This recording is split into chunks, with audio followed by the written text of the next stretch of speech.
We unfortunately lost our satellite link there briefly, but I'm glad to have you back and hopefully streaming nicely.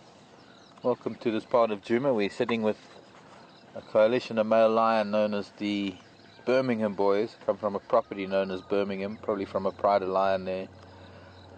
And since reaching, I suppose, sub-adulthood, they're not quite adult. I'd say these boys are about 4. I'm not sure if anybody's got an age on them or how long they've been followed. I'm just looking through some of my literature to see if there is anything here. The Matimbas. No. Anyways, an interesting concept of male coalitions that once reaching a certain age, they need to leave Dad's territory and they need to go and head up their own legacy, I suppose one could call it. And so they have to become a little bit nomadic for a while until they find themselves a pride that will accept them and a pride that they can settle down with and then reproduce with. At the moment there are other big coalitions. There's the coalition of males known as the Majingalans that I remember from a few years ago when they were about this age, 5 of them, when they first moved in here and tried to take over from the Mapojos. Then there are the Matimba males, 2 of which are seen fairly regularly here. There were originally 6 adult males in the Matimba coalition.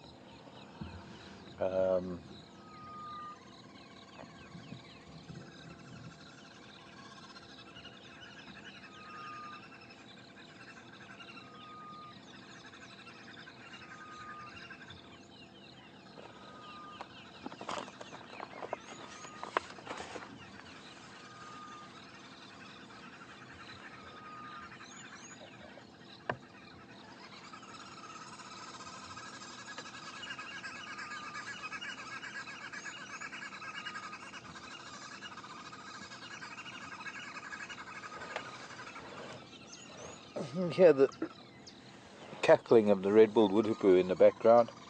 A family of them. Can't see them yet. Sound like 2 families having a competition.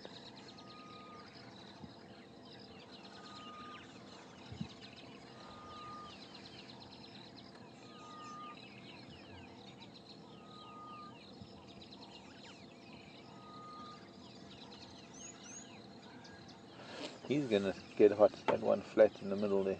He's gonna have to move soon.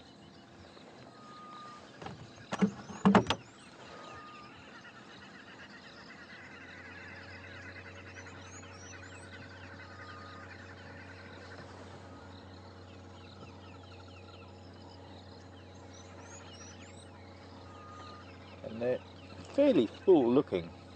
They must have eaten recently. Coalition of 4 growing males like this are likely to concentrate on big animals like zebra and buffalo.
Very comfortable cats.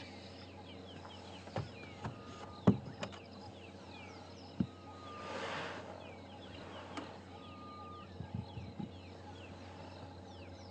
be a bit of weather moving in. A bit of cloud in the south that might be coming over, unless the sun burns it away.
Seems he heard something.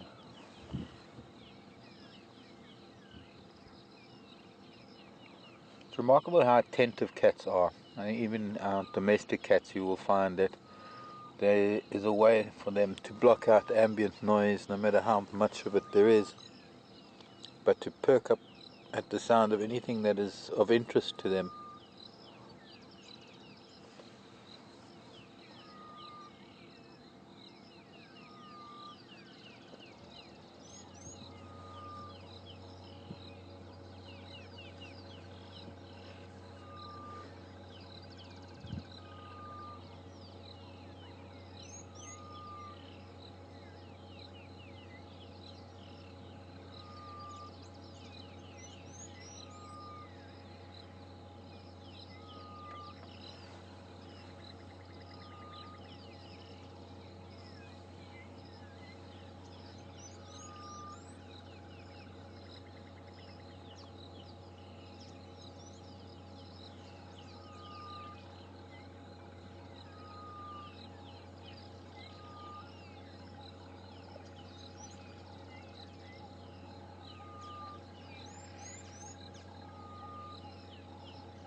This little low cloud that's starting to come in is softening the sunlight a little bit, which is good in a sense because it might not force them into the shade too early.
I think since we don't really get to spend much time with them, I think it's be nice to we're going to sit for a while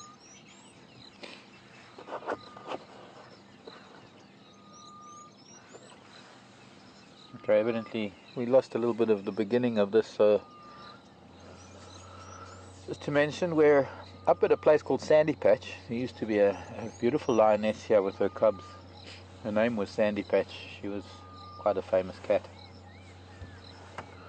And these are the Matimba males, or rather, sorry, the Birmingham boys, the Birmingham males that have come in. Finally, my chance to meet them. I haven't met them yet. We're sort of right on the entrance road to Vuyatela Lodge, so if they're only just moving in now from the north, good chance they might be around for a little bit. Cool temperatures in overnight. This morning was very, very cool, quite crisp, brisk, I guess you could call it. There wasn't a cloud in the sky, and slowly but surely there's a little bit of low cloud wafting in off of Mozambique. Now ordinarily without cloud the sun would be getting quite hot now, and that would force them into the shade, and I'm hoping that with this little bit of low cloud they might stay out in the open a little bit if it does get a little bit cloudy. And they could even get active if something were to come along, if there was anything that presented itself, opportunity wise I mean, for hunting.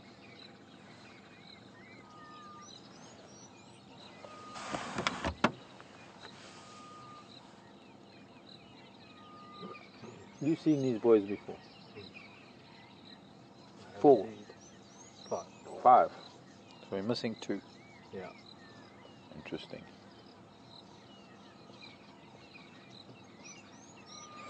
I wonder if that wasn't... No, there was only one with that lion, those lion up in Manuleti yesterday. Yeah.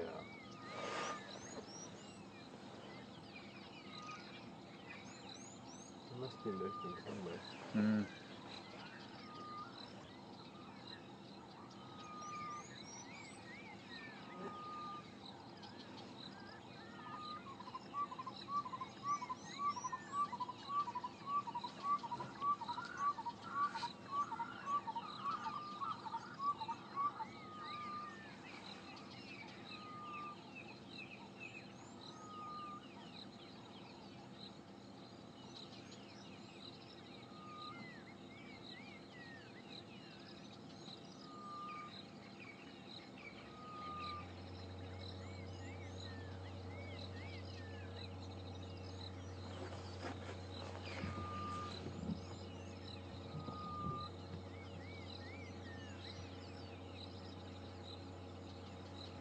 You can hear a grey-headed bushshrike in the background, also known as the ghost bird.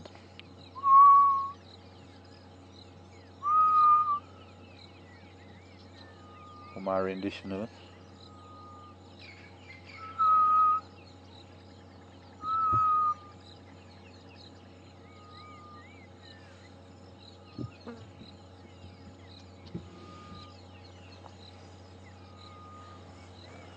One of the largest of the shrikes, very heavy beaked shrike, skulks around thick bush, not very often seen, almost ventriloquial in its call because you can hardly ever find it by following the call.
Beautiful posture.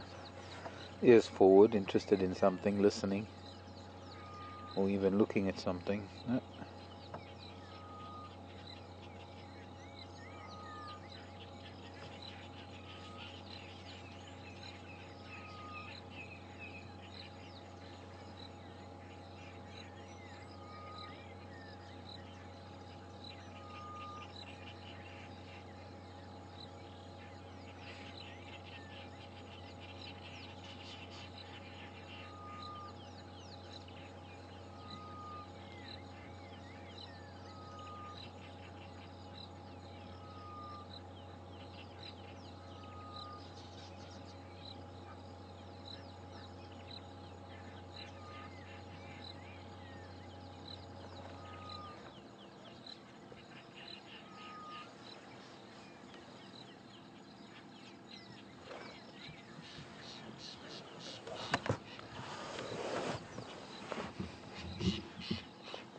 Suddenly heating up quite a bit, very quickly. Getting hot. Very hot. Getting hot. These boys are going to want to move into shade soon.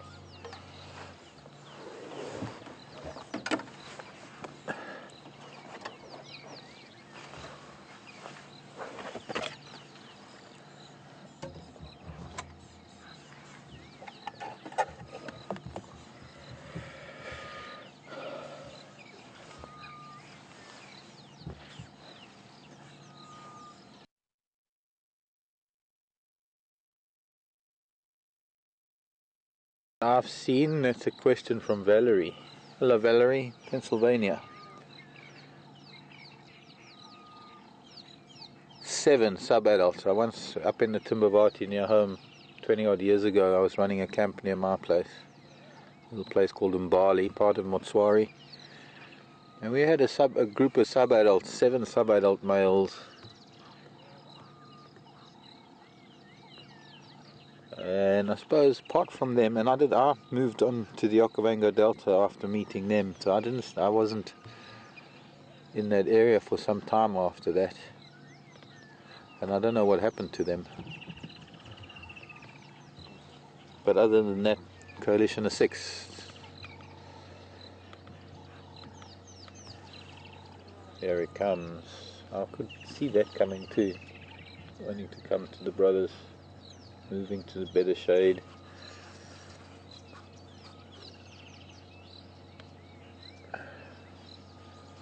Oof, and collapsed. Lion doing what lion do, they conserve energy.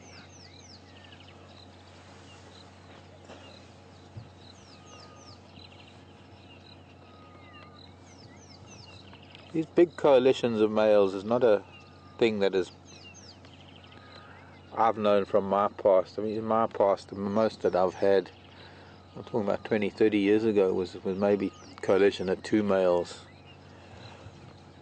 And it's only really in the last decade or so that there's been a predominance of large coalitions that are constantly taking over from each other. Large number of males being born. And they don't necessarily have to be litter mates, they could just be pride mates, slightly different ages, males of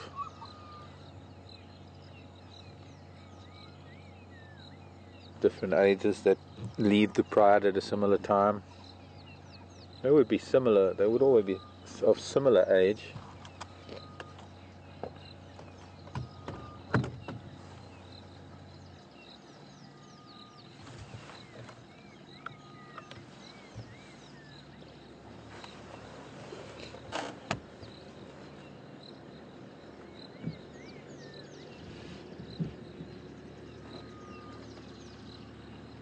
Aubrey.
Okay, copy that.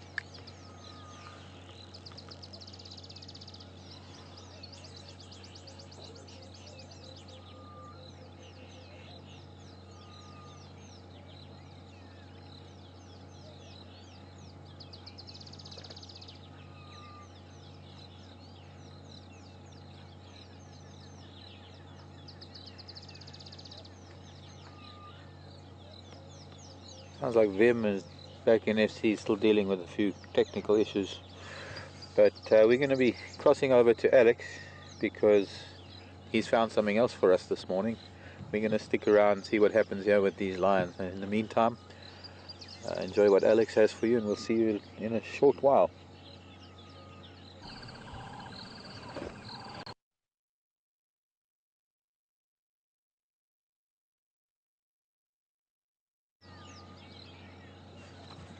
Thank you.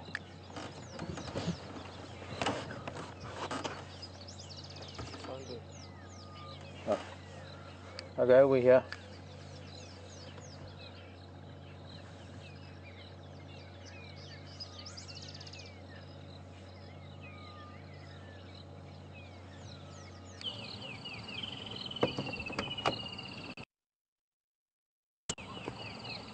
Okay, welcome ladies and gents. So we've gone from one member of the big cat family to another one. Now, apologies for the lack of a clear view of this guy. We do know it's a male. We did have a shot earlier where we could see that it definitely was a boy. It's one of Karula's sons, but we're not 100% sure which one. It's either going to be Quarantine or Kunyuma. I've got a sneaking suspicion that it is Quarantine. I just got a bit of a brief glimpse of his face, and his spot pattern looked a lot like Quarantine's, and his face was a lot darker than Kunyuma's. So I'm pretty certain this is the Quarantine male. But at the moment, he's hiding.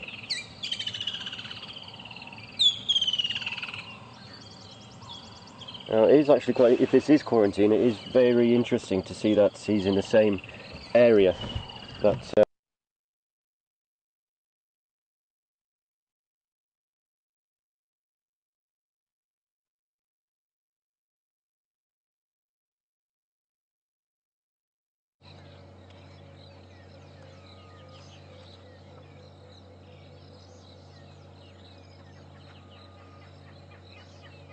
Oh, welcome back. We seem to have lost Alex. Alex is somewhere down near where we had Karula yesterday. I believe with Quarantine male. I mean, it seemed like there was a bit to eat in that area. I don't think there's any sign of Karula.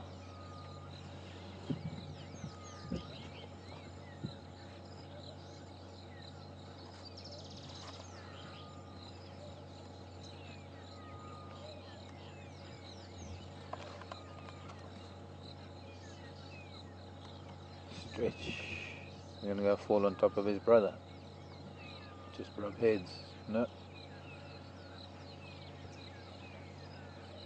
Not much in the way of affection today.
Okay,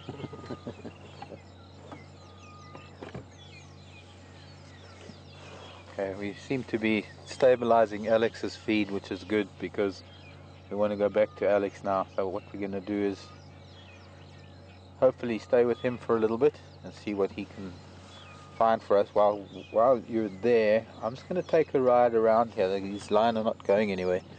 So I'll see you in a little bit and we'll come back to them as soon as we can after a little while.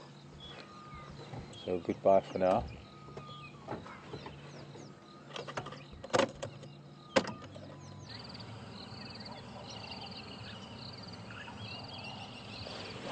Okay, welcome back everybody. Apologies for the breakup in signal there. We are in a bit of a drainage line with some pretty high banking and some pretty thick foliage, so that's potentially interfering with the signal, so I apologise for that. But yeah, as I was saying, we're with one of Karula's boys. Not 100% certain as to which one it is, but we have got a 50-50 chance of getting IDing this one. It's either Quarantine or Kunyuma. I think this is Quarantine. His facial markings are just that bit darker than we're used to seeing on Kunyuma. Unfortunately, we can't get a great shot of his face because he's in quite a bit of a thicket there. It's a thicket where Scott had. Oh, that's a lovely shot. Had Karula yesterday. As I was saying, it's quite interesting to see him here. On one side of him, there's the Tamboti tree, which I found Kunyuma. Oh, he's moving. Okay, we're just going to pull around these bushes, guys. He seems to be coming out.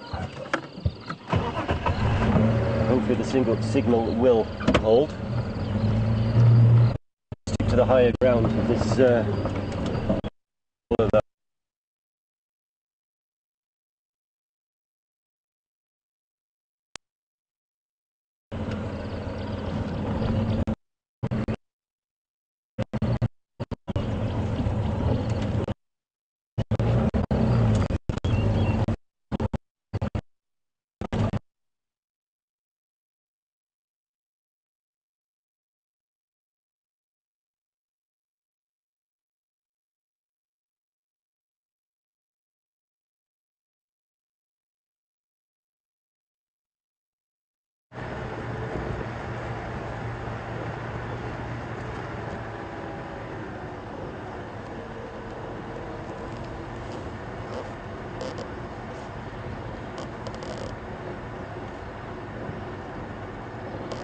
Welcome back.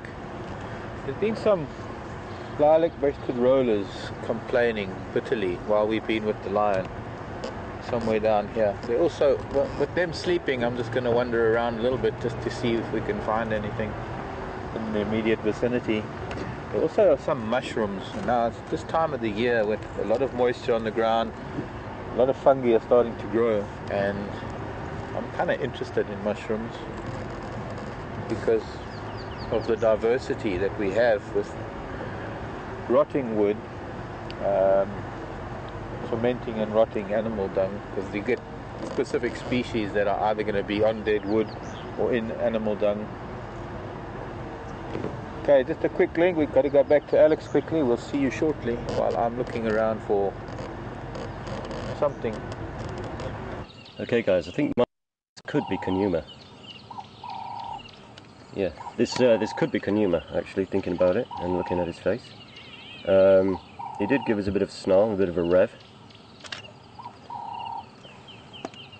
And let's see if he goes up this tree.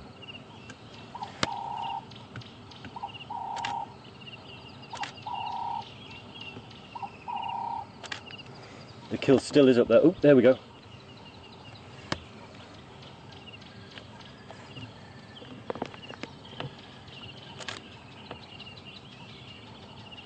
He's being quite protective over this kill. I'm surprised yesterday that he let Karula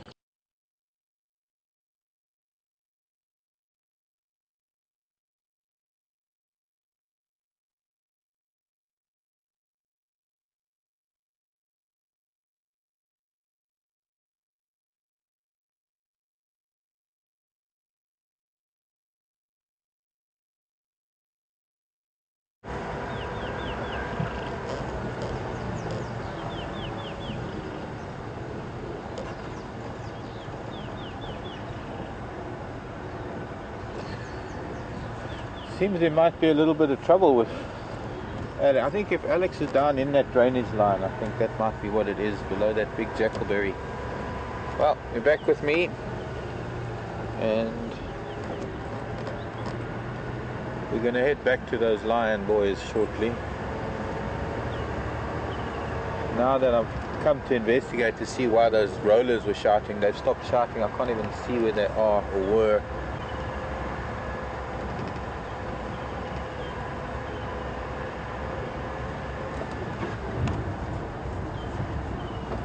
Hippo tracks must be heading off to Sydney's dam.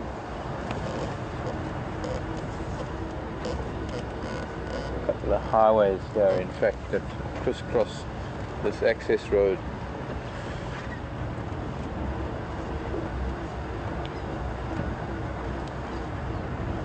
Mainly for two reasons. Just up ahead on the left, about another maybe kilometre or so, is sort of one of the boundaries of the Sabi Sand that does a dog leg into Manyaleti, and so a lot of animals moving through the Sabi Sand will come through this very narrow corridor, as it were, on their way through to Manyaleti and heading north, with the big dam at Sydney and Buffelshoek being a major stopover point. So there are elephant trails, hippo trails, all sorts of game trails here that carry a variety of animals. There were some elephant tracks heading south into the Sabi Sand from Manyaleti this morning, a family of elephants, so I'm hoping that maybe we'll get to see some more elephant in the near future.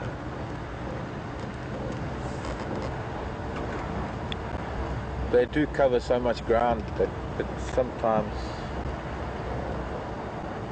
they will come across Juma and leave within an hour or two. We'll do a little loop. Morning, Dove.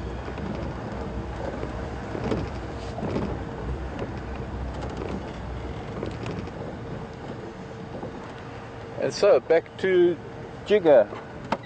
Seem to have that signal stable. Going to go back to hopefully you seeing what Alex has got there. We'll see you in a bit.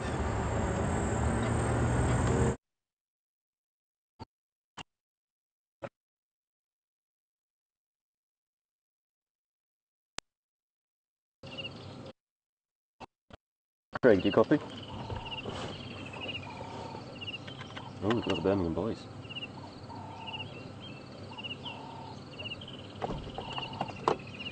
Okay guys, welcome back. Just to reconfirm and recap, we were sat with Kunyuma. I mistakenly thought this was quarantine, but thank you for all your emails and tweets to confirm that this is Kunyuma. He emerged from the thicket, which is in the centre of this kind of gully that we're positioned in, and he returned to the kill, which is up the tree, which I saw Karula feeding on yesterday. He did give us a bit of a snarl, because we were on my fault. It was a little bit in a bit of a poor position. He just gave us a bit of a snarl, just basically say, back off, get away from my kill. So we gave him his space, and he proceeded to go up the tree, and he's now enjoying a bit of a leftover snack.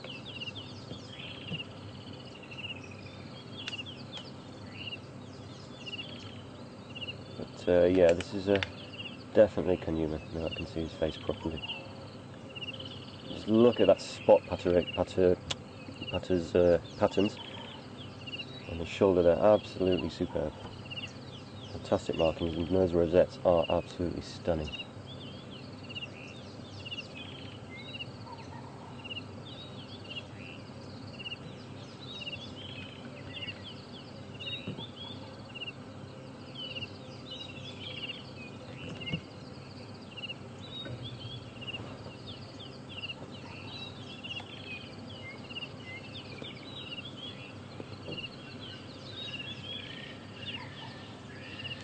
He's just up in the branches of a tamboti.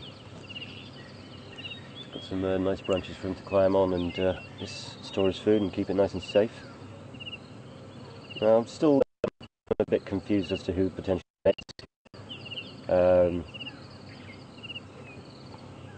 obviously, it'd be a good indication if we saw who dragged it up the tree, but we didn't see that, unfortunately. But we've now seen two different leopards feeding on this. Now we still got a bit of a tidbit. Now we know that Kunyuma does still share his mum's kills.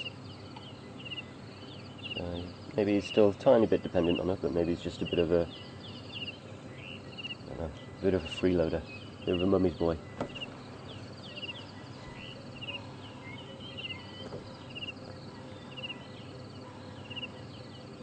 But he's still an absolutely gorgeous specimen.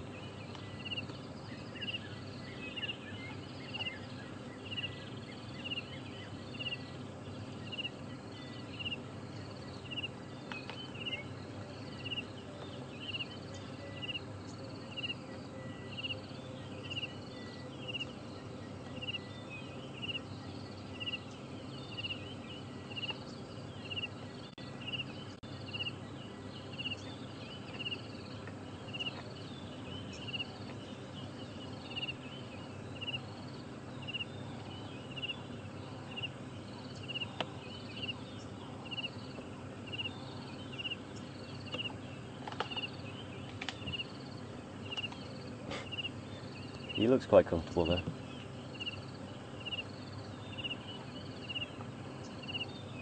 Just counterbalancing with the legs there, getting a good grip.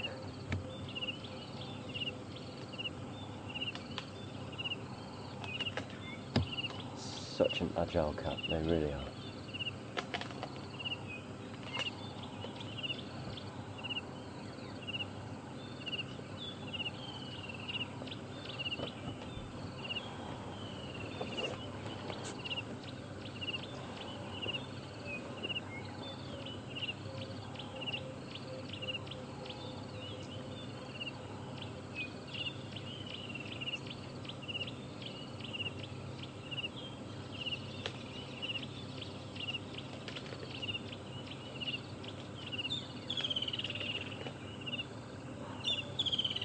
Powerful jaws, making some quite light work of that carcass.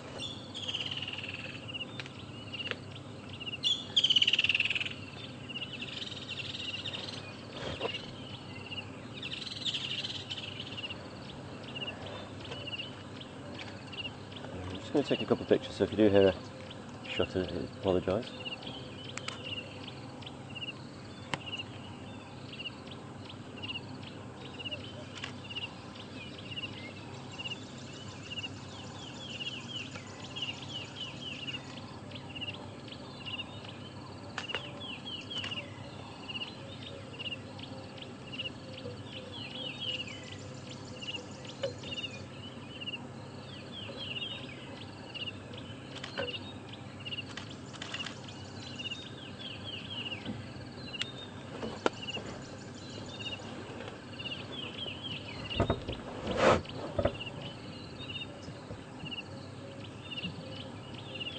Before I came to this area, I'd probably only seen one or two leopards, so being here and being able to spend such quality time with these absolutely amazing cats is pretty special for me.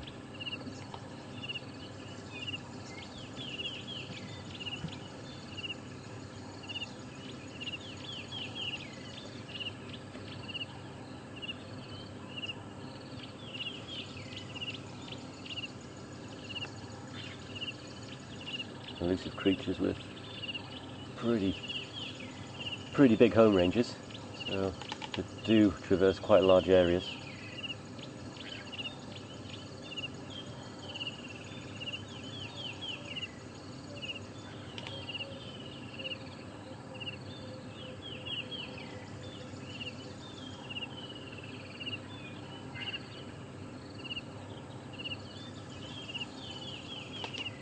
Apologies for the branch that's just in front of his face there. We do have a up-and-coming tree surgeon on the vehicle, so maybe you can scamper up there and just move it. What do you think? Why not? Okay, cool.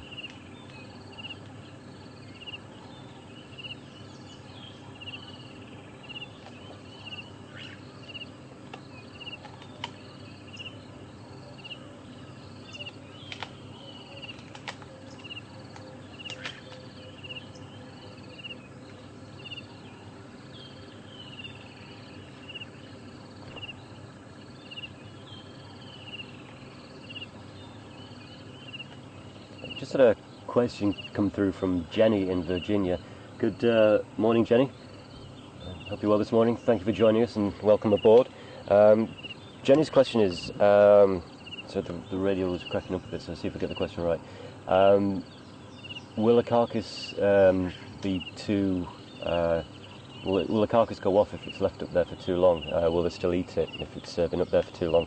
To be honest, Jenny, I don't think the leopards would leave a carcass up there for long enough for it to actually spoil too much for them to eat. I mean, they have got pretty strong constitutions, so they've got they can eat meat that's been, I suppose, left in an area longer than well, they can eat it and not suffer any consequences much longer than we can. They've got a lot stronger constitution than we can.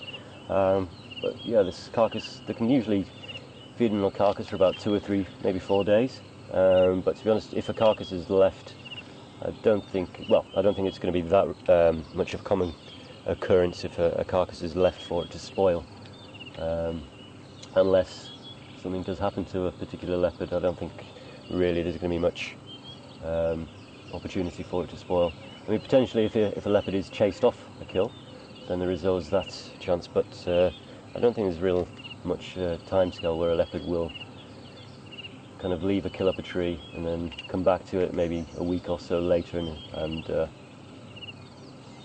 consume it. I think by that time the scavengers that are in the area will have already picked it clean, so I don't think there's really much opportunity for it to spoil. That's a great shot, Jace. Just getting his paws dangling off there.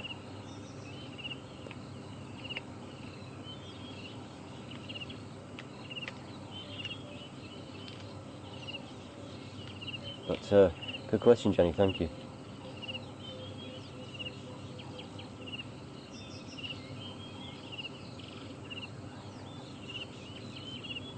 That's superb.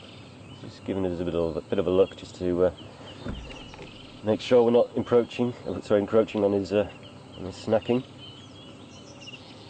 Now you may have seen a few bits just dropping to the floor. That's potentially going to attract scavengers. Maybe hyenas, maybe some jackal. Probably not jackal in this particular area because it's a bit too overgrown for them. But you never know.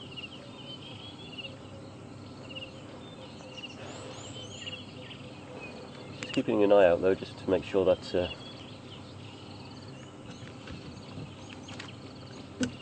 there is nothing going to cause a threat to him or to his dinner.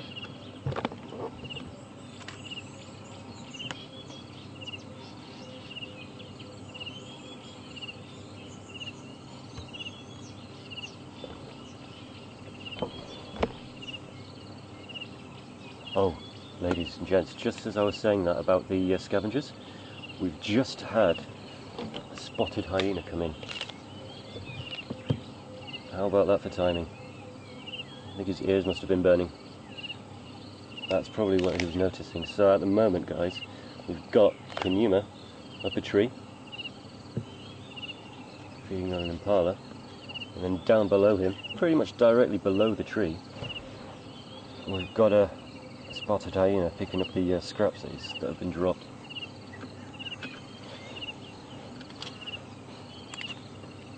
Now, it would be quite interesting to see if, or to know, if this was one of the hyenas that Karula encountered the other day. This is a great bit of interaction. It just kind of proves, or kind of explains a bit more visually the question that Jenny posed about a kill going to spoil. So nothing's generally left. And I'm just keeping an eye behind us because there's only one hyena here that we can see at the moment. And it's having a good sniff around. And it's being quite wary. So there could potentially be other hyena in the area as well.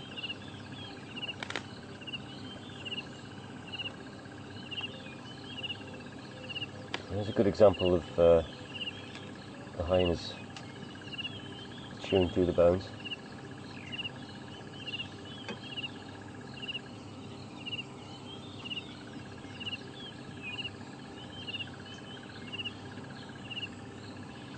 It's just going back, or she, can't really tell from here. Be quite cautious when it's going below the tree. Potentially picking up a few more tidbits.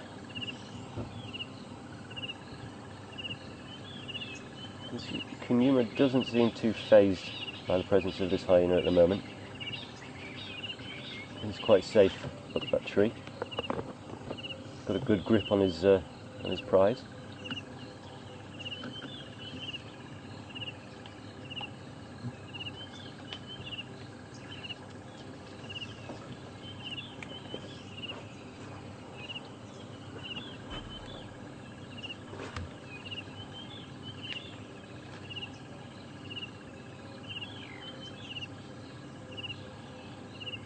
While Jason's on the leopard, I'm just keeping an eye on this hyena, just to see what it's up to.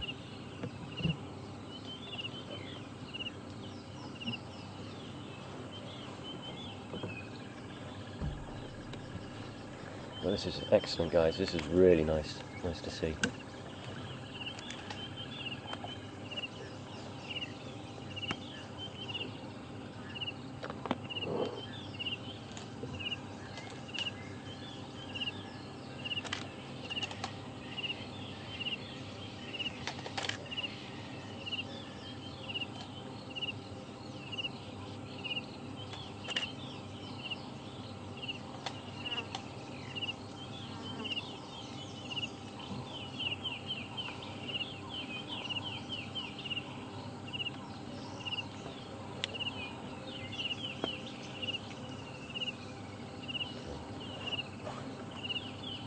Hyena's just at the base of the tree, as you can see, just having a sniff around.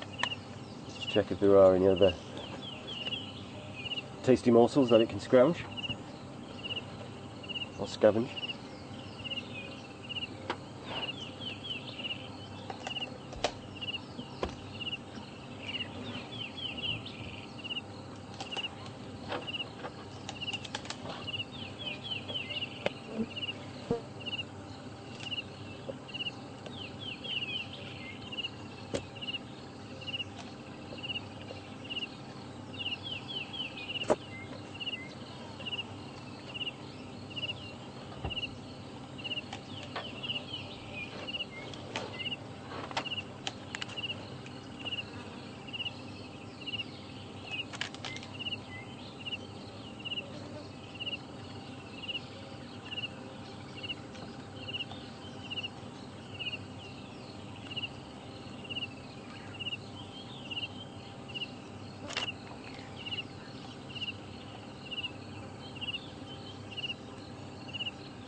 Okay. Hyena's trotting off. Maybe it's had its fill. There's not too much else of interest underneath that tree for it at the moment. I'm pretty sure it will come back at some point.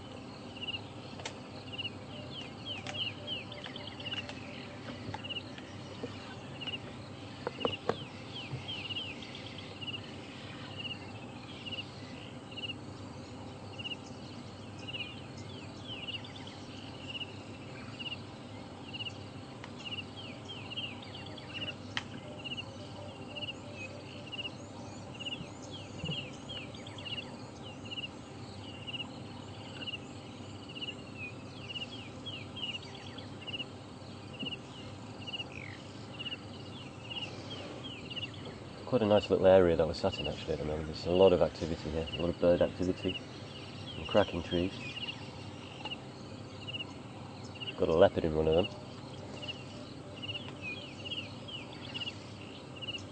What more could you ask for?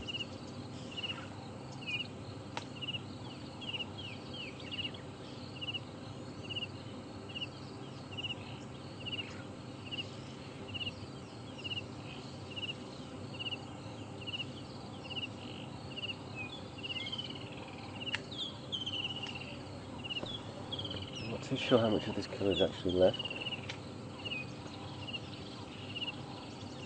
Doesn't appear to be a huge amount left.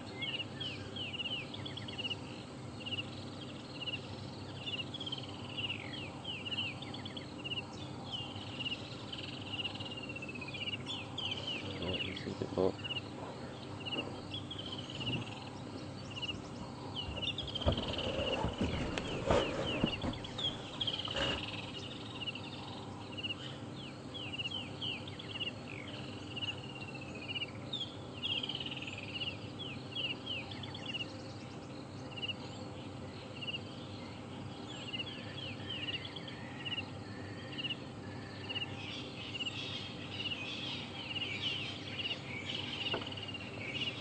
Some Franklin's alarm calling behind us.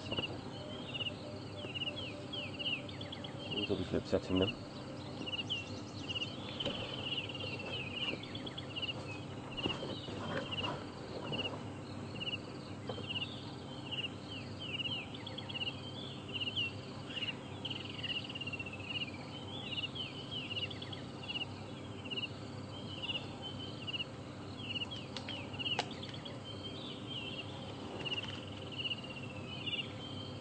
Just had a question come through from Elizabeth. Good morning, Elizabeth. Hope you're enjoying the drive. Welcome aboard. Elizabeth's question is asking if hyena are related to cats or to dogs. Neither really, Elizabeth. They're more closely related to the mongoose family. I mean, they do have slight traits that are more feline than canine, but they're more closely related to the mongoose family. A lot of people do say that they are related to dogs and cats, but no, unfortunately it's more related to the mongoose family.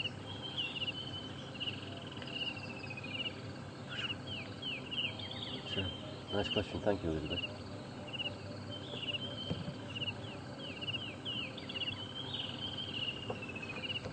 But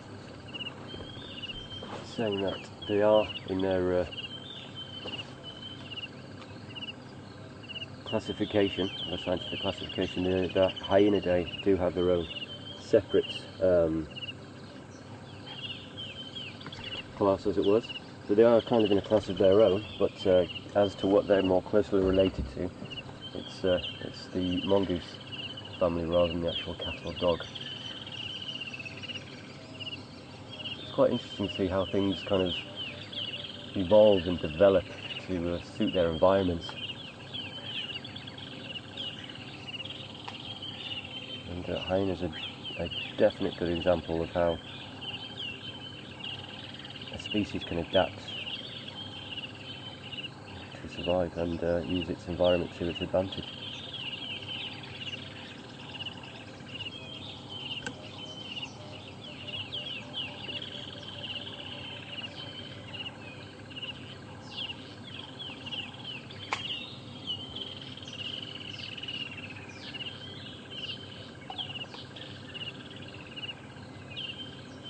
Good old gnaw there.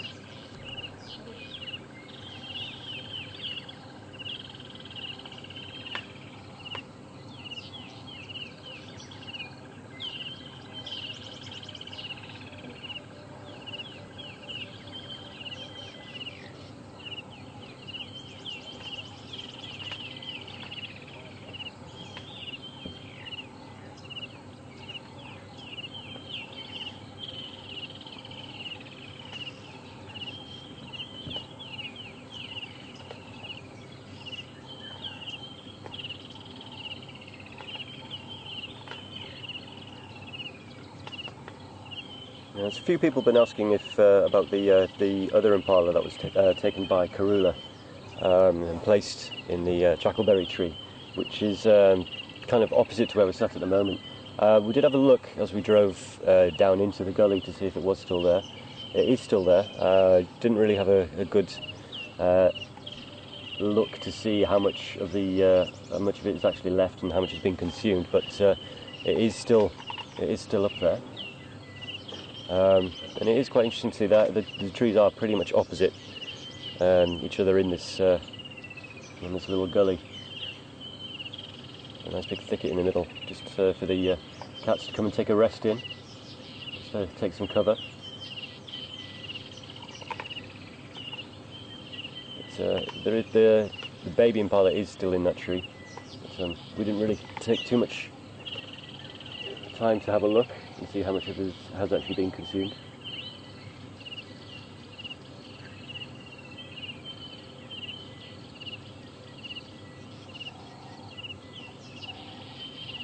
Okay.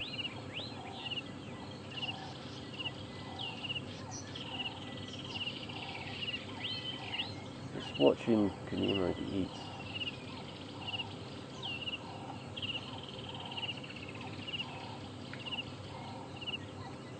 I'm just watching. There we go.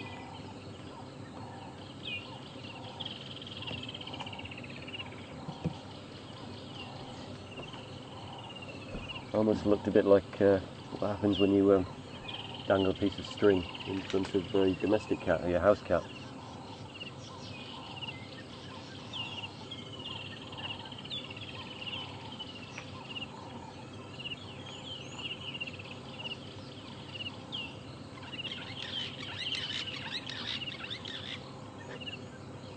The starling is just flying past and making some noises.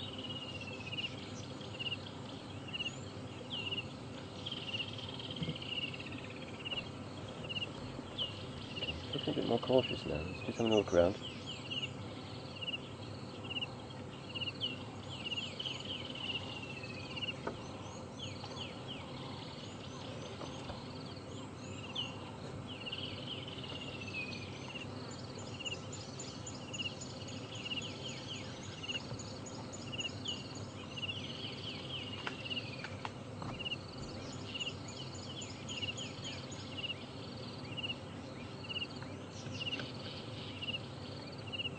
Kill is fairly firmly wedged up in that tree.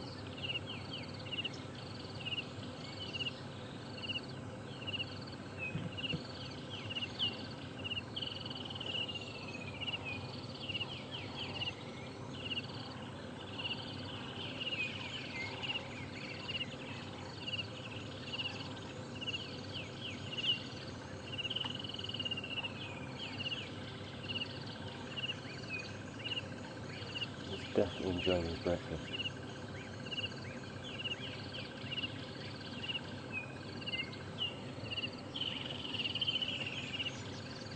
He seems to be going through part of the neck and part of the cheeks at the moment, which is nice and fleshy.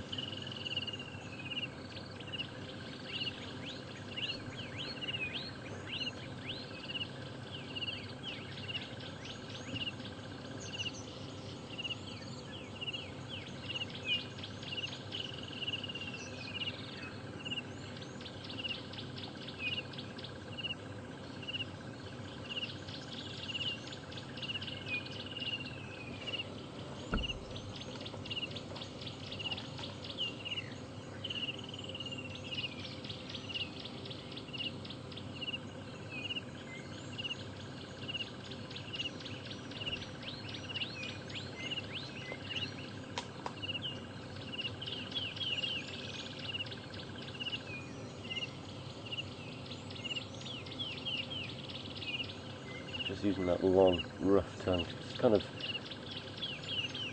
loosen the meat a little bit.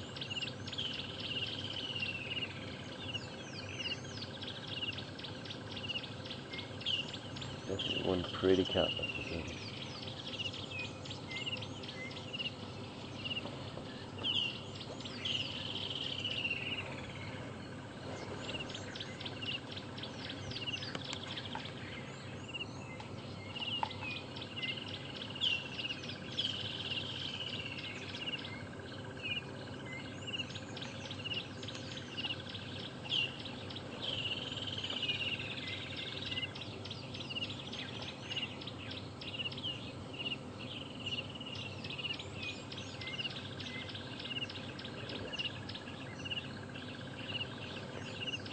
just had a question from Brenda in Pennsylvania. Good morning, Brenda. I hope you're well. And, thank you for joining us on this drive. Brenda's asking if leopards ever eat their kill on the ground. Yes, they do, Brenda. It's not always when they'll tree a kill. Just watching what he's doing. Yeah, as I was saying, they won't always tree their kill. I suppose it depends on the size of the kill. For example, if it's well, not always in the. I was going to give an example, but Karula kind of yesterday proved that they do take small kills up trees.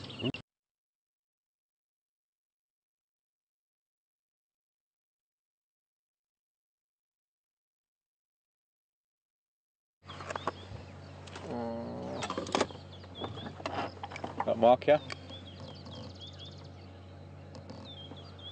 Yeah, affirmative, we welcome.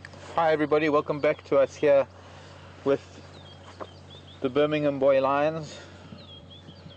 We only got 3. I did take a little bit of a drive around, kind of around the block as it were. No sign of the other 2 of these males. Although they could be maybe somewhere behind some of the bushes. I think lion are sleeping at the moment. And they could be under some of this guarri. There's some rather thick guarri bush around here that could have the other 2. Weather's changing every minute, every couple of minutes. We've got some pretty low cloud moving in that's cooling things down quite a bit. But every now and then the sun comes out and it's exceptionally hot when it does. Well, it's getting hot. It's going to get a lot hotter if it burns off all of this cloud.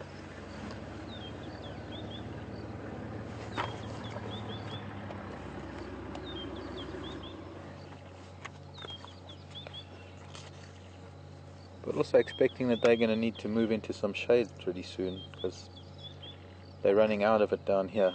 Fortunately for them, grass is very wet, it's very damp from the dew from last night. There was no cloud cover last night.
I think, judging by what these cats are doing at the moment and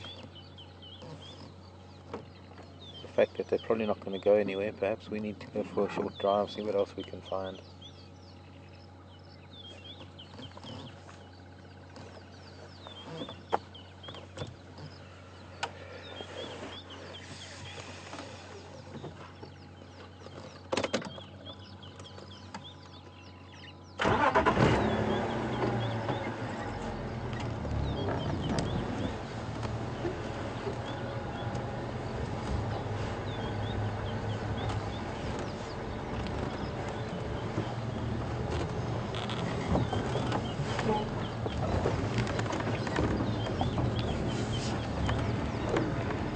Sorry, Gardenia. You see you there.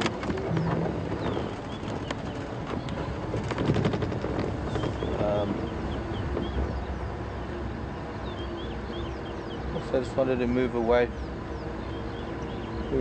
from that other vehicle. There are some youngsters there that are a little restless. It's hard to sit in a quiet sighting like that.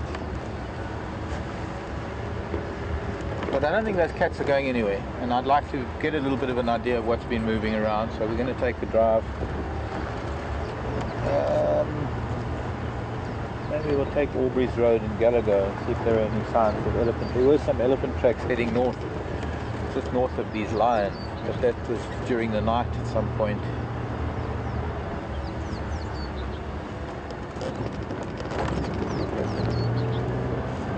I guess there's only so much we can do sitting with sleeping cats. The thing is with sleeping cats like that is that they can get active very, very quickly. They can jump up and go into a hunt almost instantly if something came along.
So, haven't really heard from anyone much this morning.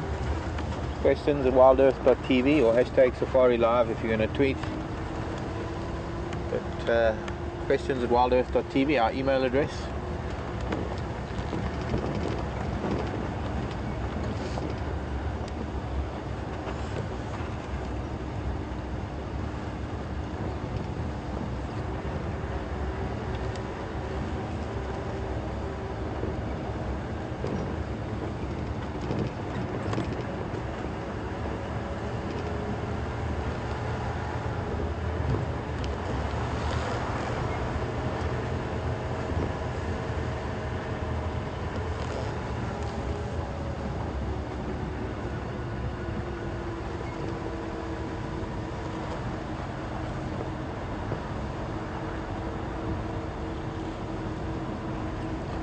Mary from Nashville in Tennessee.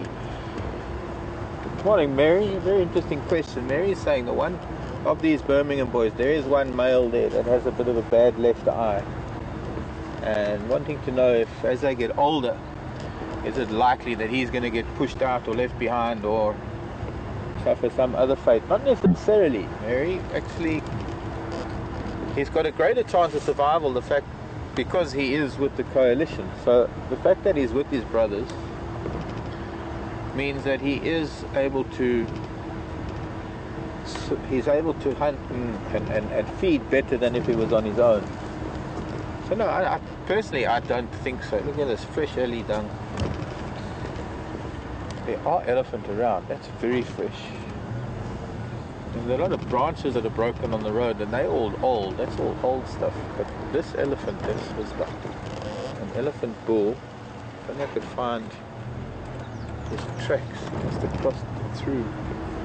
Maybe if we go back to Gallagher shortcut or something, if we just wander around here, we might be lucky to find him. We need an elephant. But no, I think generally when you have a situation where one individual in a coalition like this is disadvantaged through some physical setback, it's not possibly that the brothers will look after him, but of course he has that advantage that the others will be hunting and he will be taking part of that. Otherwise I don't think it'll hinder him that much at all.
have a look on the big cut line. Be able to look up and down the road a little bit.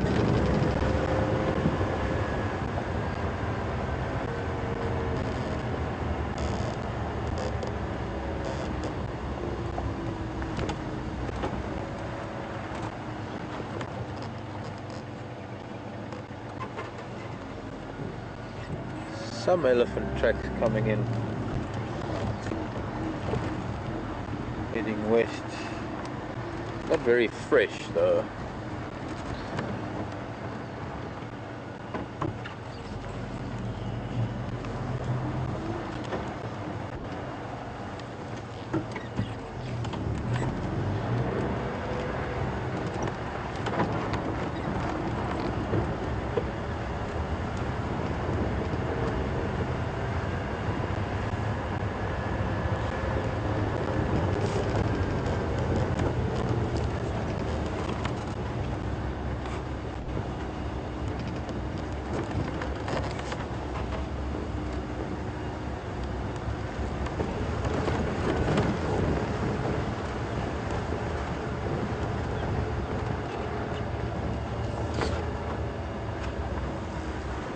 Elephant feed pretty quietly this time of the year. They're often feeding on grasses and leaves, and unless you're fairly close, you're not going to hear them actually stripping vegetation the way one hears them in the dry season when they're pushing trees over, getting to roots, snapping bigger branches. Sometimes the snapping of twigs or even branches and tree trunks can sound like a rifle shot. You can pick up the audio that you can hear elephants from a way away. But there is a bull that has been walking down here, and I don't know if it's the same one we saw up on Aubrey's Road. We saw some dung up on Aubrey's Road, which would sort of coincide with the direction that these tracks are moving. We might have to go all the way around to Zoe's Road and further to see if we can find him there.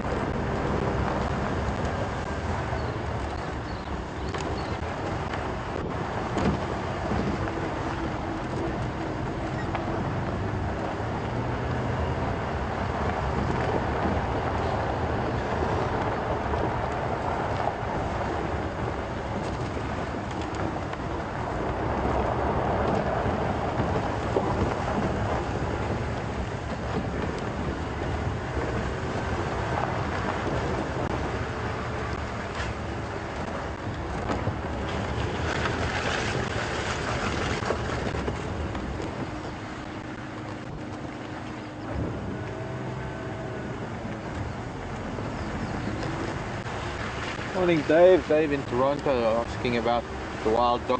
Stayed as a wild dog in the area. Have they been seen recently? We have. Evidently there have been, I think, at least 2 packs. One that comes in from the north from Manyaleti, a smaller pack. And we've seen a larger pack on Arathusa that have come through onto Kunyuma about a week ago, Dave.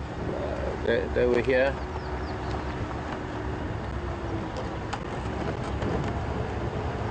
We had a good few game drives with them recently, but since they do move in fairly large circles, well, large areas,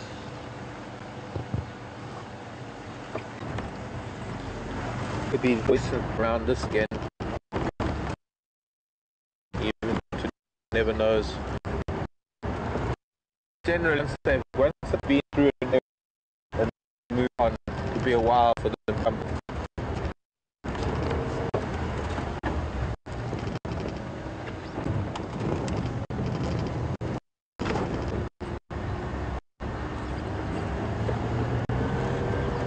Hyena activity on this road last night.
interesting.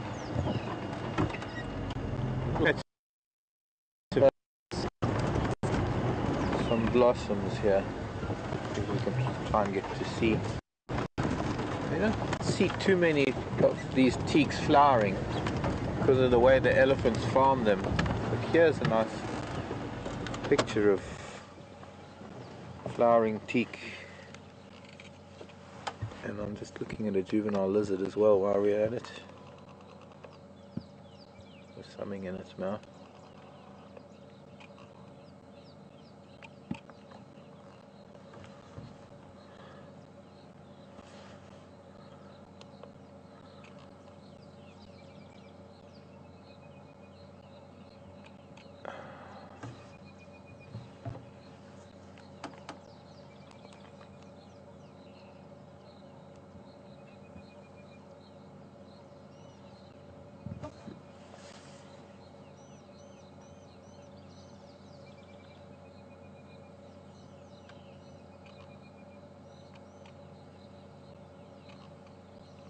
Eating a grass. I don't know if you can get that lizard. It might be too low on the ground. Beautiful flowers of the round leaf teak. Can you see that lizard? There. It looks like a juvenile sandfelt lizard. Barely good. It's just been eating something.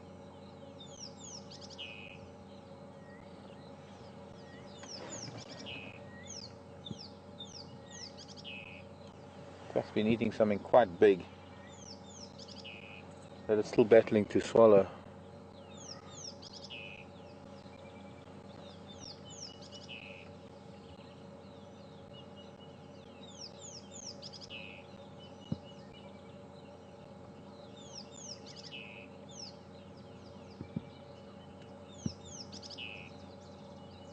Okay, let's move along. Might have been able to capture that on my camera and zoom in a bit later, try and get an idea of that lizard. Juveniles often have different colorations. It looks like it could be a juvenile yellow-throated plated, but it would be a bit small for that. It would be a hatchling if it was. It's all of about 3 inches long.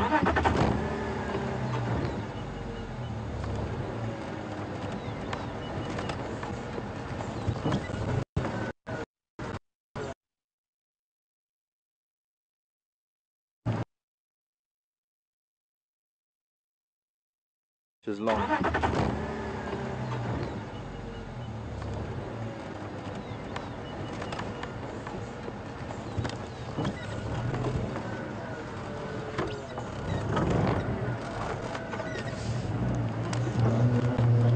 lot of the grassland lizards that we get here become almost impossible to see because they move so fast. There is the one plated lizard. There is a group of lizards known as seps, which are related to the plated lizards. They're exceptionally long-tailed lizards. They do still have limbs. Some actually have vestigial limbs, if not have lost their limbs entirely, and they can be long and snake. In fact, they look very similar to some of the sand snakes. But of course, they, being a lizard, they have that very typical lizard face and ear. Snakes don't have ears. But virtually impossible to find, and even when you do, all you see is a little blur through the grasses.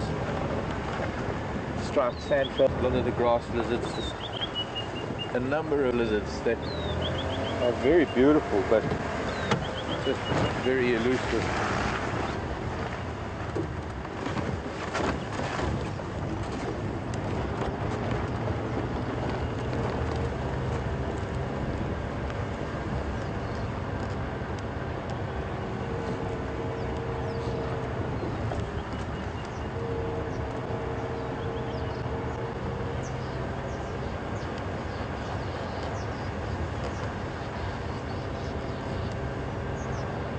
The sun's starting to burn this cloud away now.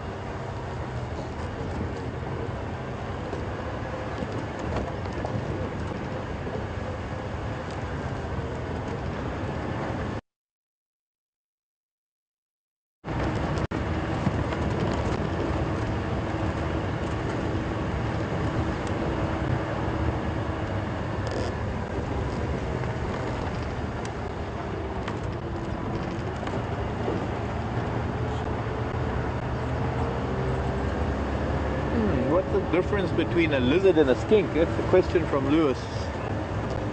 Greetings, Lewis.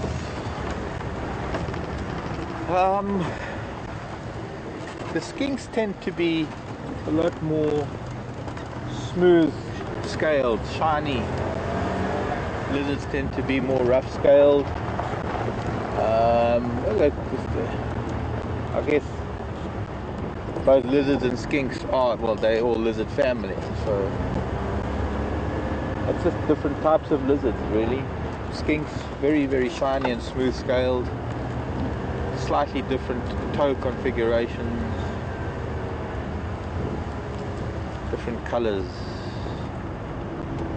I think one of the other things that that comes to mind is that lizards, or rather skinks, but I might be wrong on this, there might be some lizards as well, but skinks, a number of the skinks actually give birth live. They're what we call ovoviviparous. In other words, the eggs develop within inside the mother's body, and she appears to give birth live to baby skinks. Lizards tend to mostly lay eggs. But if we look at the whole lizard family, it's broken into a bunch of different things, different categories. We start with the monitor lizards, which are the biggest. We have the plated lizards, the seps, skinks, chameleons, I suppose, although they're pretty much in a group of their own. And of course the geckos and the dwarf geckos. Legless skinks, legless lizards. We even get things called worm lizards. Even get things called blind legless worm lizards. Fossorial species that live underground, and they look like giant earthworms. They look very similar to an earthworm, but they're actually a reptile. Quite remarkably. Lost all pigment, lost eyesight, lost limbs. All because they don't need them in the world that they live in. So they've all become vestigial organs.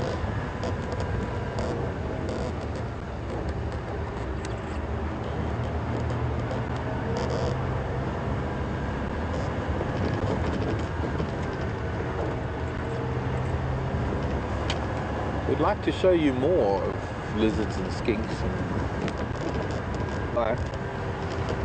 if we can. They sit still long enough. That one was very lucky. That one was eating something, but it was sitting still. It was a little bit too close to the vehicle because it only came out once I'd stopped to look at the flowers, morning flowers for the ladies, the round leaf teak in bloom. Places where we don't get elephants, the round leaf teak reaches the height of marula trees, if not bigger. Beautiful big trees. And of course they're just all in full bloom at the moment.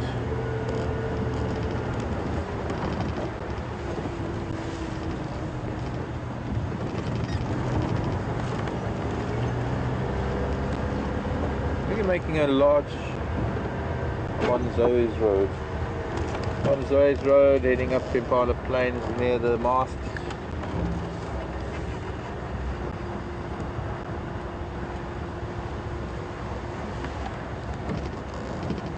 Looking for elephant tracks.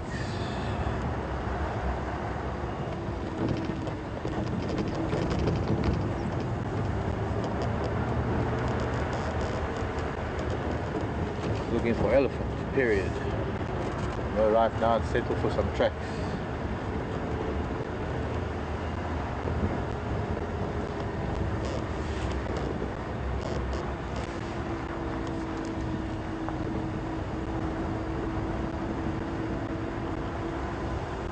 Copy.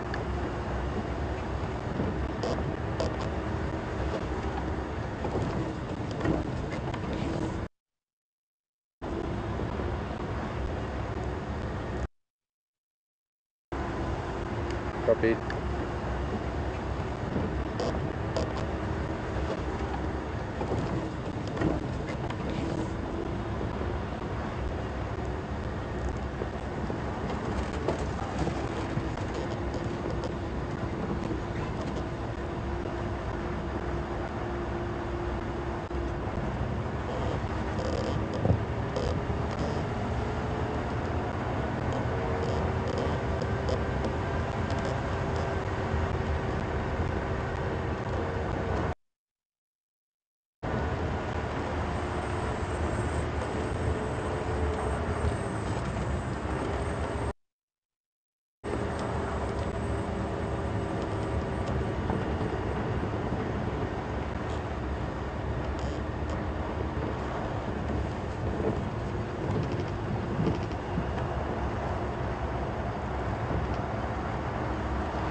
Georgia, Llewellyn in Atlanta.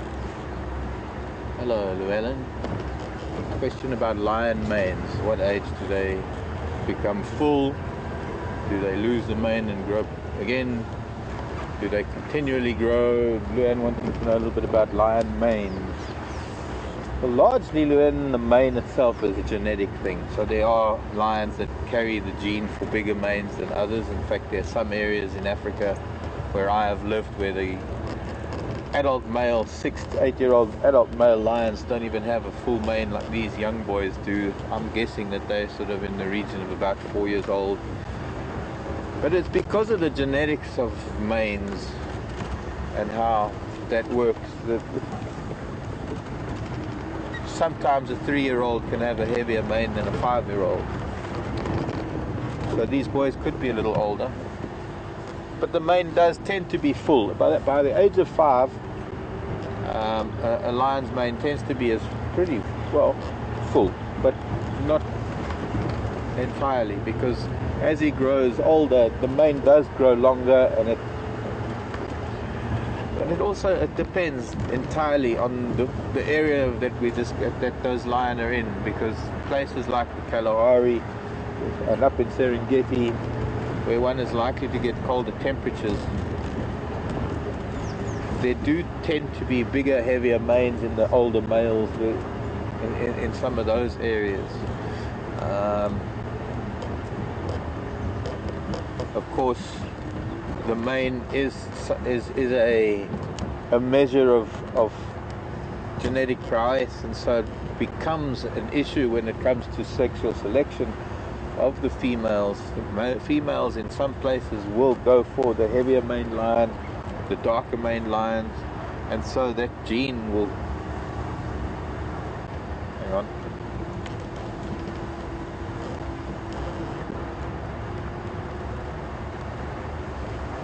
Okay, listening to the radio there.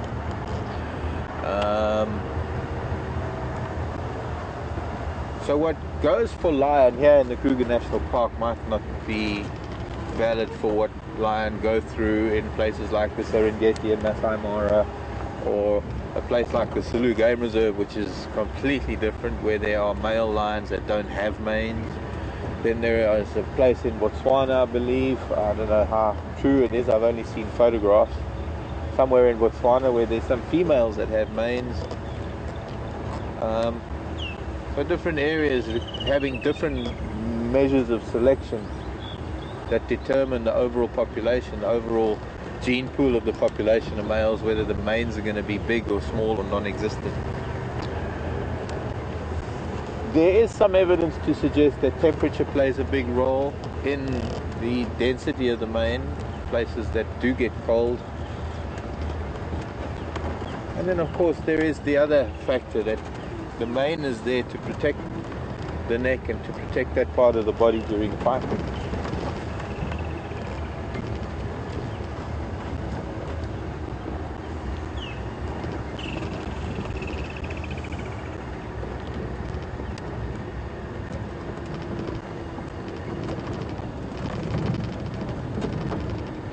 Impala Plain.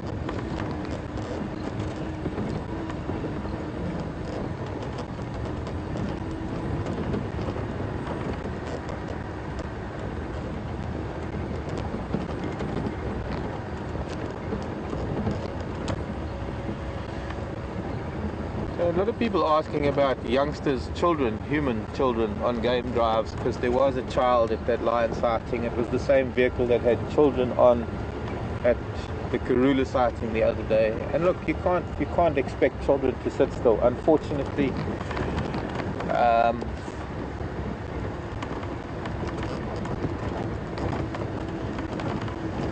children will be children. They don't understand the concept. They don't understand the necessity for quiet and for introspection and things like that. And then I suppose by the same token, adults don't really care. But I just also have to reiterate too that the vehicle that is here with children is one of the landowners from a neighbouring property here in the Sabi Sand. If he owns the property, he's allowed to do what he likes. I don't know whether the lodges have policies. I think some of the lodges do have policies in terms of ages of children on game drives. I've personally had some very hair-raising moments with big male lion and children not being able to keep quiet, because sometimes a child crying can sound just like a young impala or a steenbok or a duiker being killed by something, and animals, especially lion, react to that. That vehicle the other day, there was a vehicle with practically a newborn child on it. It's up to the landowners to be responsible about that, and these are people who own the properties, so while they have traversing here on Juma, they can essentially have whoever they want to on their vehicles. These are not game lodge vehicles, these are privately owned vehicles with the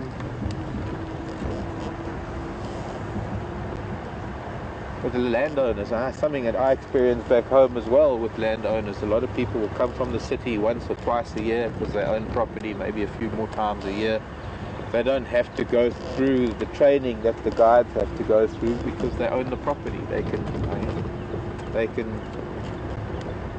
can drive themselves if they want to, which they do. And so they might not be aware of what is needed and what is required at a sighting because, well, they're landowners. I suppose in much the same way as when I'm at home in the Timbavati and I've got lion or something to watch. I'm fortunate and I don't have other people coming onto our property, so fortunately we don't have any other vehicles traversing. I don't have game drive vehicles traversing, but very often I find animals on the main road near my place, in which case I come into contact with game drive vehicles and other landowners, and unfortunately they do misbehave. Unfortunately they don't really have compassion or understanding for tortoise. Excuse me, tortoise. A lot of these hingeback tortoises these days.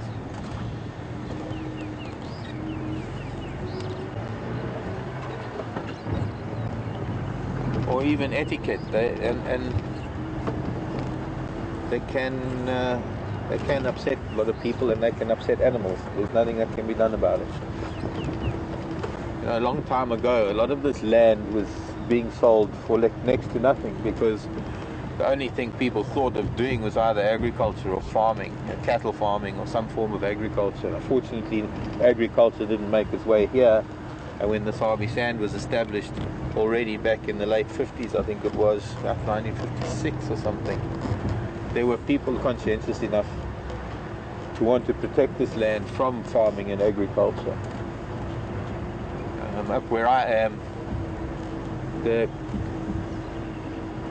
few landowners that did try and bring in cattle soon learned that you can't farm cattle in an area where there's wildlife, mostly because, well, cows are just a lot easier to kill than buffalo.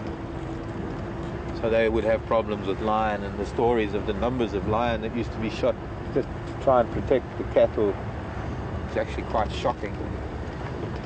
And hopefully that populations will eventually get back to that sort of status, but it's difficult nowadays. Lion is becoming a threatened species.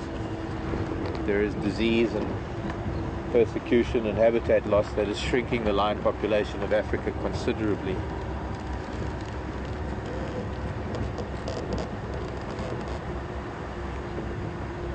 So a lot of times people have inherited properties, people who don't necessarily have the understanding for nature in the bush, other than it's just a fun thing to do for a holiday. Go to your private game farm and take a bunch of friends for the Christmas, New Year holidays and have fun. It's a wonderful thing to do. I think one of the reasons why I moved away from the lion is because it's very distracting for me to sit with the predators. Why?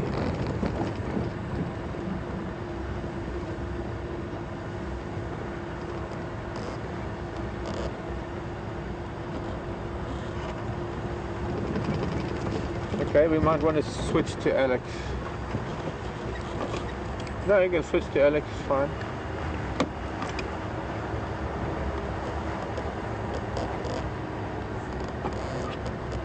Well, if he's at the lion, I will do. I was making I'm sort of almost back at them now, but if Alex is there, I guess I'll try and go and find Kunyuma. Oh, I'm still trying to look for elephant.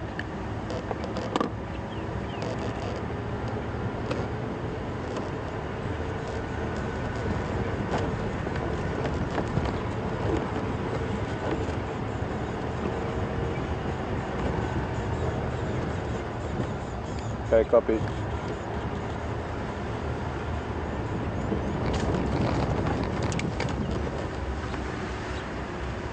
Have you got good signal from him there?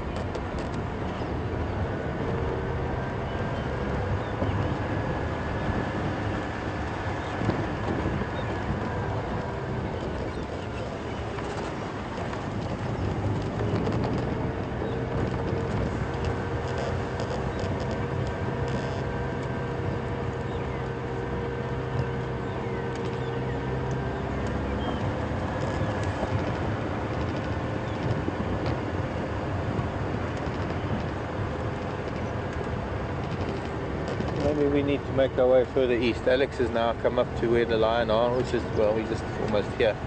And we're going to leave him with the lions.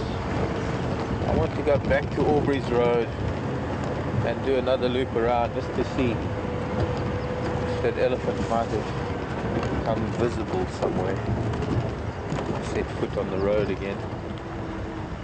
So instead, a little bit east and south.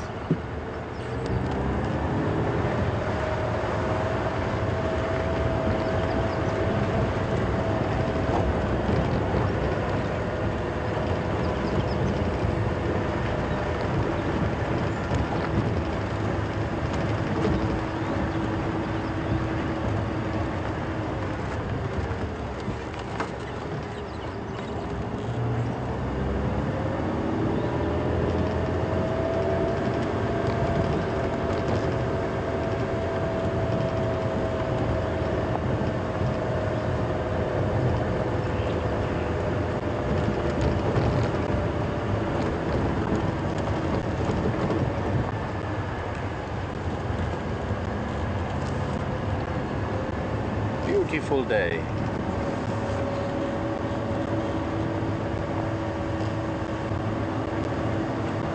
I suppose you'd say beautiful days. I started off my first day of the year yesterday with the big 5 the whole day. I've seen some of the animals up in Maneleti on the way into work. Okay, so while I'm looking for this big pachyderm that we did see some dung, I'm going to hand you back over to Alex. We'll see you in a little while. Just from here I'm going to make my way back to Juma Waterhole and then to Kunyuma.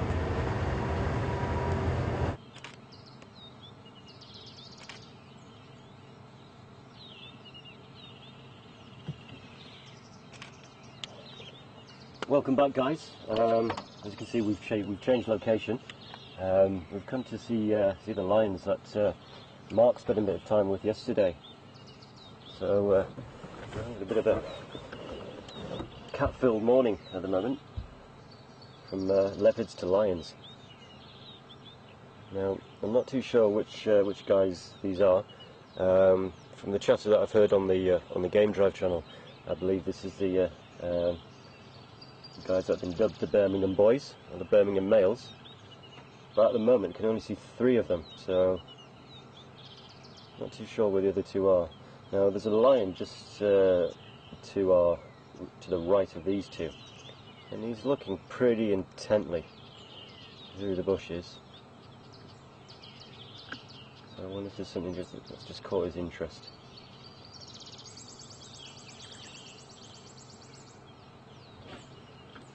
The other 2 have pretty much gone back to being flat cat.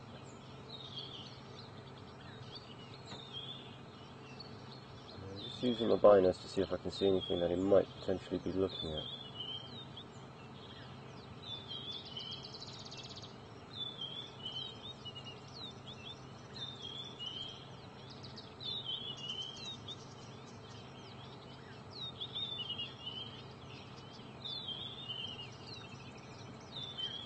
I can't see anything. Perhaps it's just my imagination.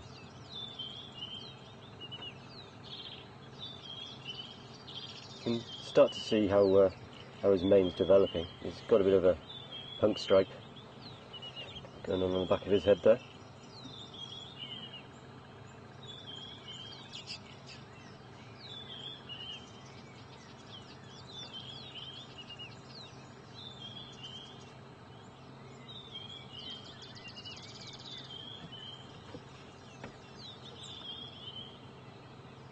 Looks like he's going to start to doze again, I think.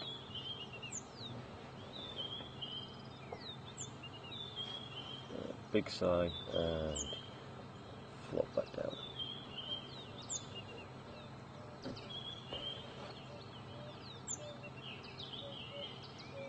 See how muscular his shoulders are. He'll use those big shoulders to help drag down his prey, latch onto those massive claws and paws of his.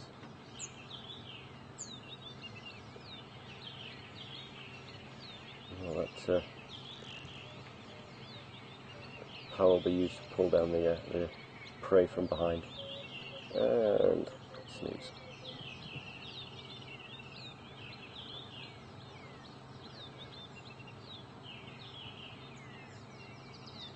Now, if anybody can tell me if these guys were confirmed as being the Birmingham boys, that would be really, really helpful. There's only 3 of them.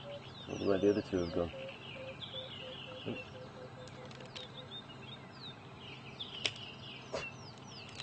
That crunching noise you can hear in the background, the line to the right, is just rolled over and there's some dead branches. And it's kind of just rolled onto them.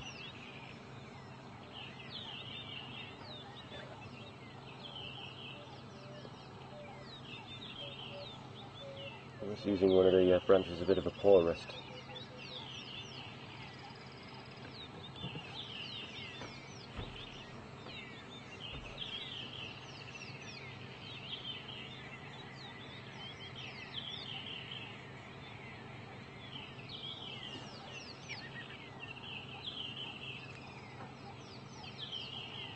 I think, judging from the profiles that I was reading on these guys and from just guesstimations, these guys are probably about 2.5 years old, maybe 3.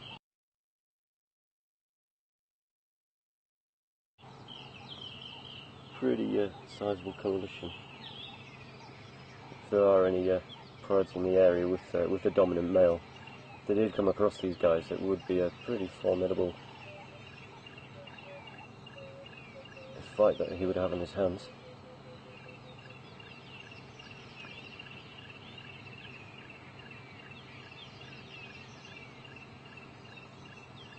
I'm just going to probably move around, position it a little bit. Just get a bit of a different view for you guys to look at. Now I can hear some birds alarm calling, probably just to our right. So I wonder if there's something in there. In the meantime, I'm just going to change position.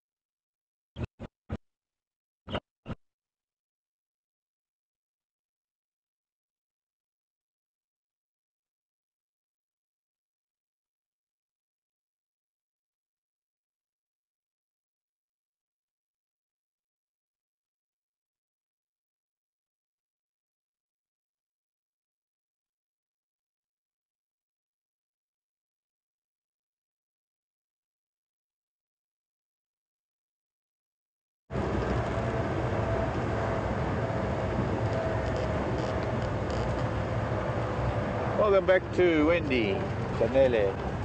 Wendy / Vanele. And we are going to try and get, maybe if we can, get around the other side of the dam and go and have a look to see if we can find Kunyuma. I'm still trying to find something else. We just buffalo.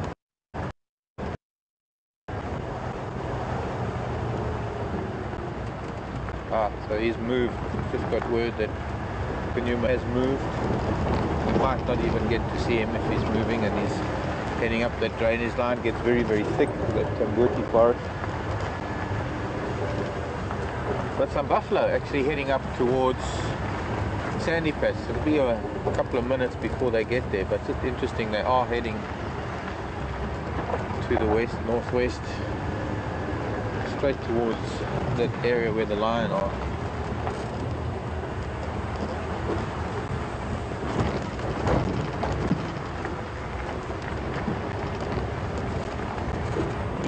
Wildebeest and impala, all kicking ready to move into the bush or for the open area. Come back and see them in a bit. Here's the bull lying separate, watching the herds.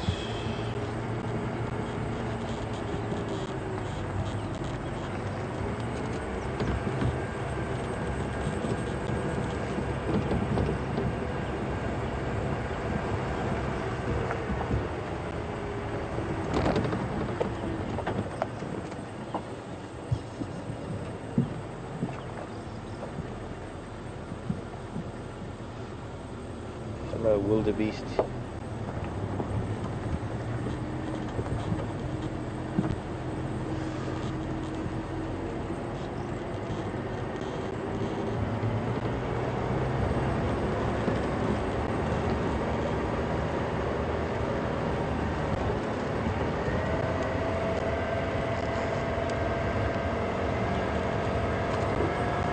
Why would he do that?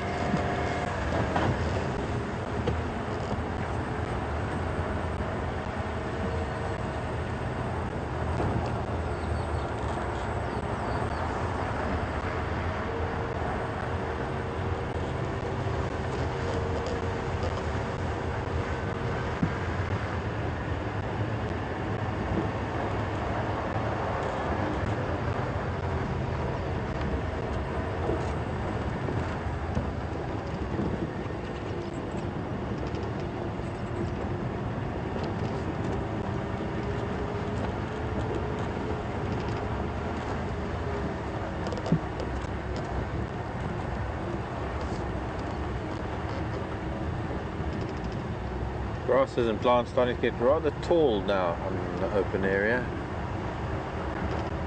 Sort of, I guess, a foot taller than they were when I first got here. A lot of the red zinnias under the trees where, I guess in the past there's been overgrazing. You find a lot of the alien species of plants that become prolific, alien species that become a pest, are plants that favor denuded or overgrazed areas. So they're invariably in places where there is shade, where animals have stood under trees, probably in days when there was fencing here.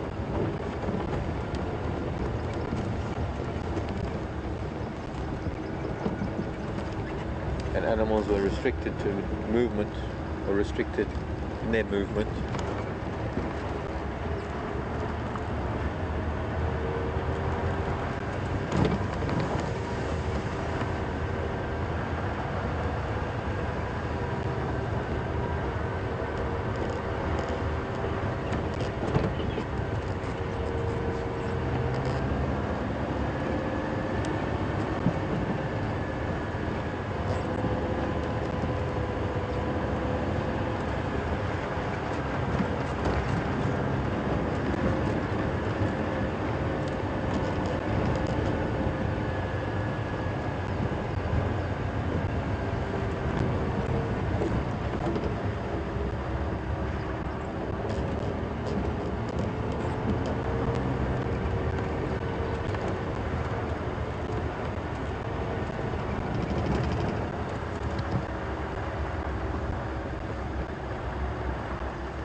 weer hem kan.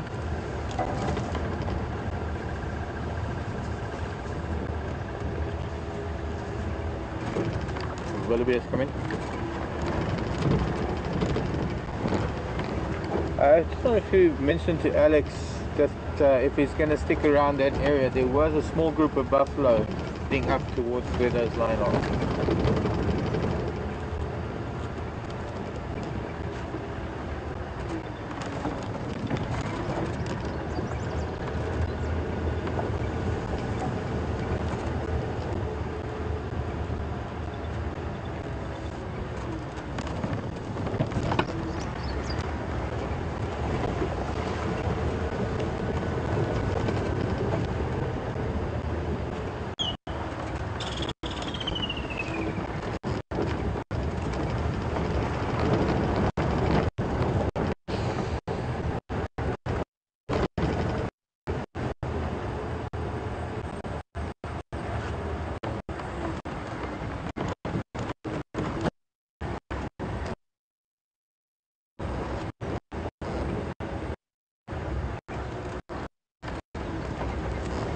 De Shanghai was?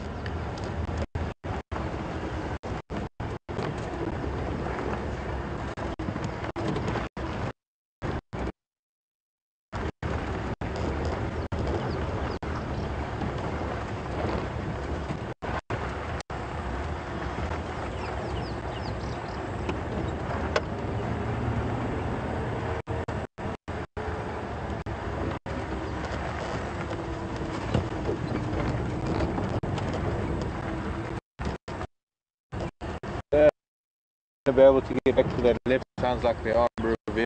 It sounds like Karula is as well again.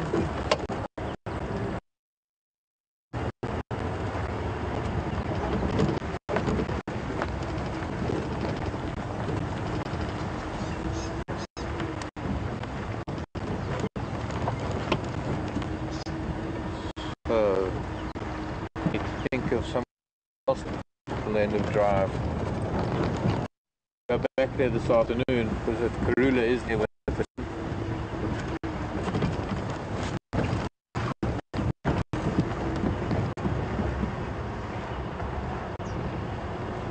oh, Alex.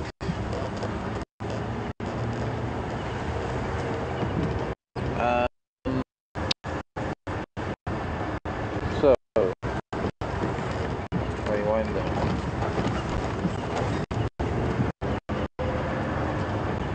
What did I do?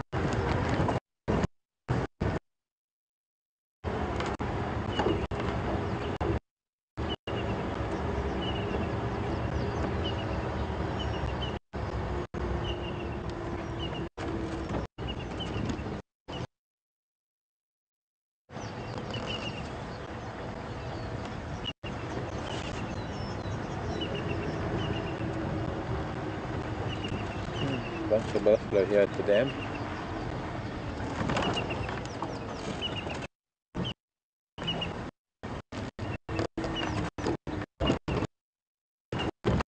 People never learn. They'll still put rocks in road areas and it'll just make worse erosion the next time it rains. Never learn. Us humans continue to make the same mistakes decade after decade.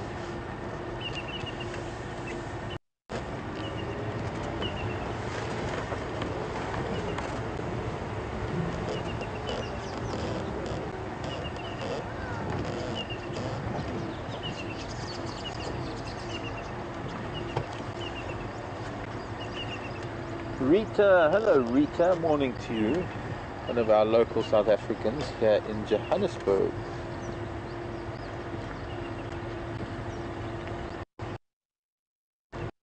How far can an elephant see? Oh, Rita, that's a very difficult question to establish because elephants aren't really interested in things very far away from them. They're only really interested in the immediate surroundings. Also the position of the eye of an elephant. They're mostly sort of focusing close. But I don't know how to answer that because there's a bit hard to a bit hard to work that out, really.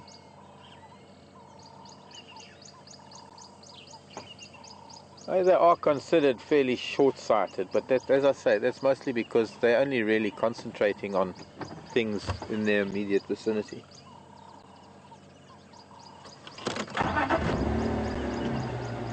Let's see what...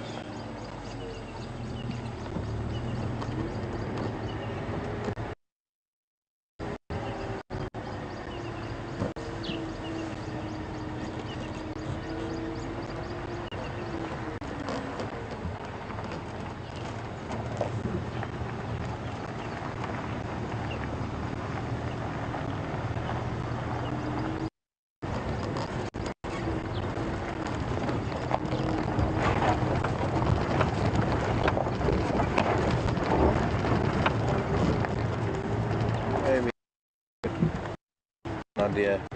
Where's come in?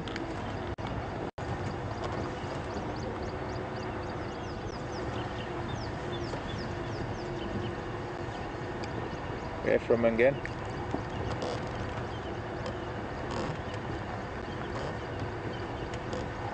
Station on the lock on Gary Catline.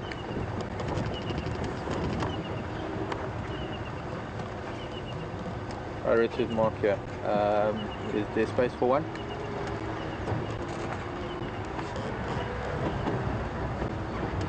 Copy that, thanks a lot. Okay, let's go and see. Chat. Cloud building up again. 1 minute it's burning away, the next minute it's fighting back. A dark one hanging over our left shoulder.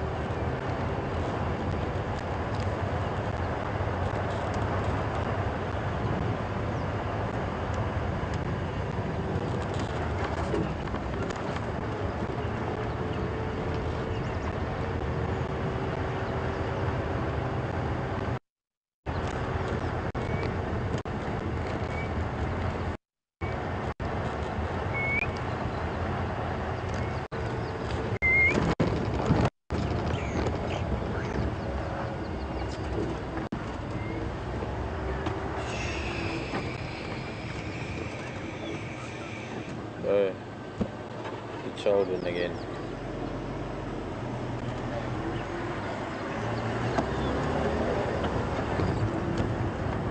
Oh, that's good timing.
Evidently he was lying on the sand up here, one of Ruler's boys, I think Kunyuma, and supposedly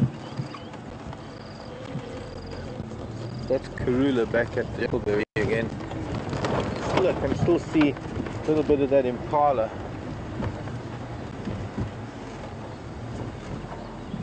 That young impala in the tree. Let's just move along. There was talk of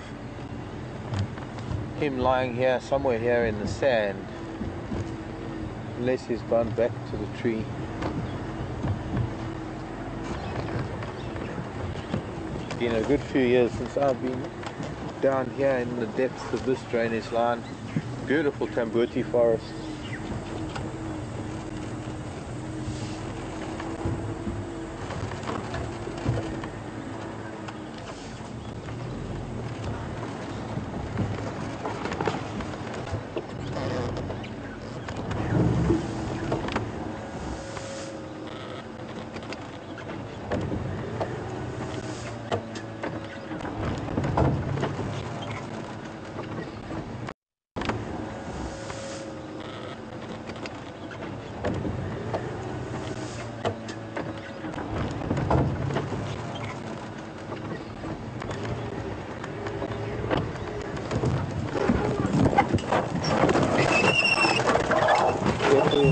touch this tambour.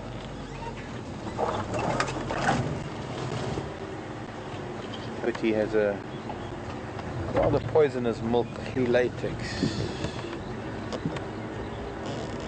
Somebody's been driving here. Now there was talk. Oh, there he is, straight ahead of us. Looks one of the boys. I'm guessing that maybe then could. The last time I was here, it was this tambourti. It was one of these tambourtis. There was a nyala, big nyala male that was taken up by Yambilu Yadan, and he was on the kill with his son in Duna. One of the boys of the group. So where is he gone? Is he climbed up? Very dark and deep in here. But he was standing here a minute ago.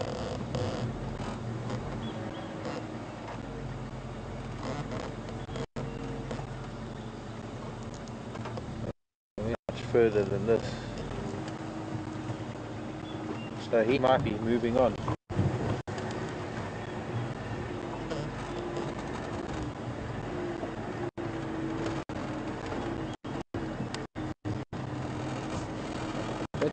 Because there's almost nowhere to go.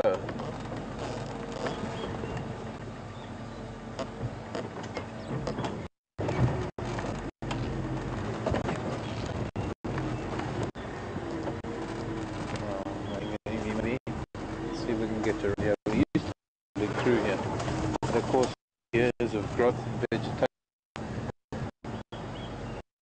makes things a lot different now to what it was 3-4 years ago. So I think we'll give it a nice place to get through. I don't see him moving further to drain his line. Did you manage to get it? Like you'd stop right there and then just vanish. How leopards do things, they can just vanish.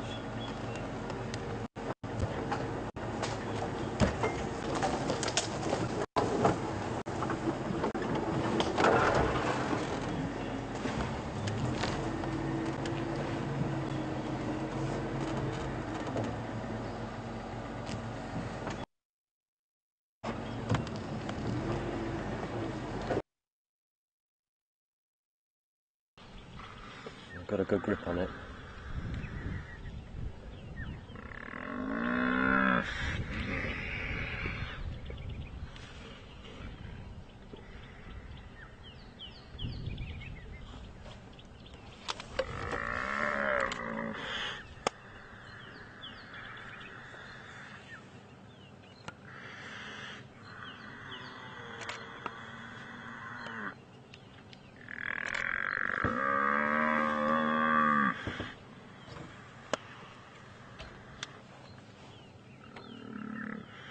So we've got three youngish male lions, probably aged between about 2.5–3 years old. They've managed to catch a buffalo. They've got a pretty good grip on it.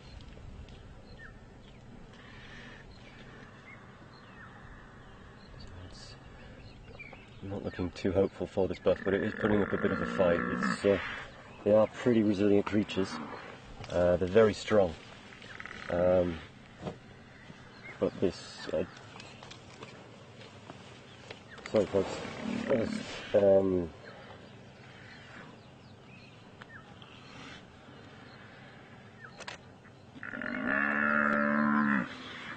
think this might be a little bit too much for this particular buff to cope with on its own.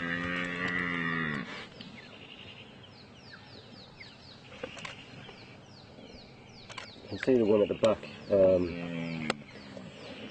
going for the tail and trying to get hold of that spinal column. So what it'll try and do is just try and disable it a bit. It's got its paw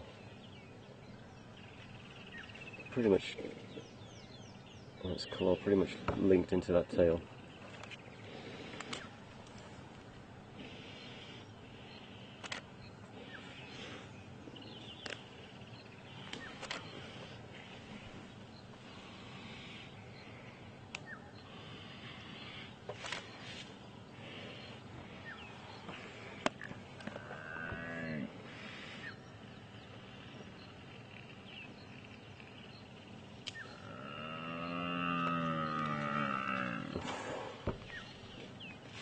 just kind of shows the teamwork that these cats put in.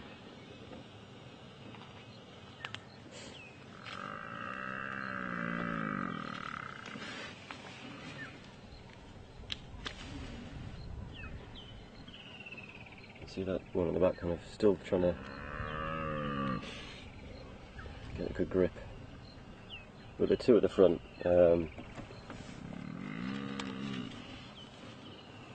two at the front have got a very good grip. Just want to call this in, folks. Apologies. This line behind us keeps looking. Excuse my head if it gets in the picture.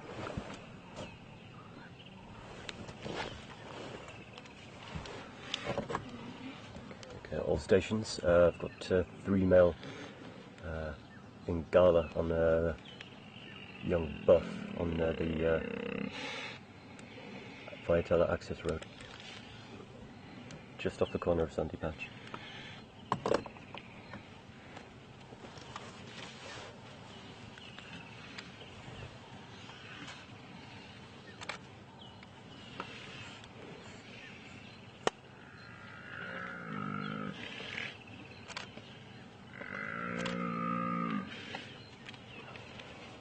Oh, they got it down.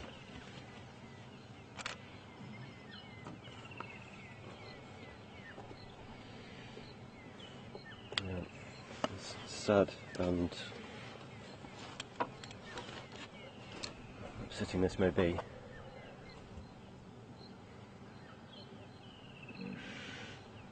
It's just the where that nature goes, unfortunately, sometimes.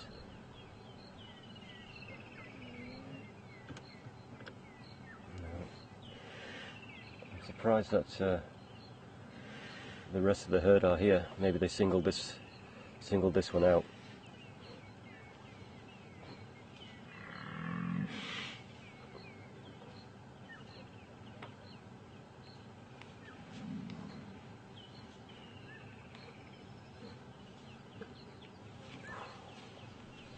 They're trying to position it. Oh wow! Just trying to drag it off.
Now, as I was saying before the transmission broke up, when we came around the corner previously, the lions had moved, and we had heard that a herd of buffalo were heading towards the lions.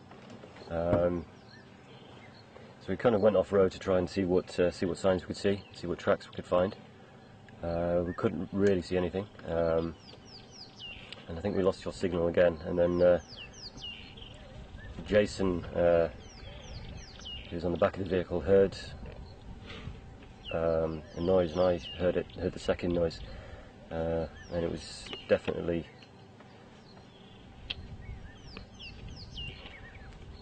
the lions catching hold.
front's pretty much got a impossible grip.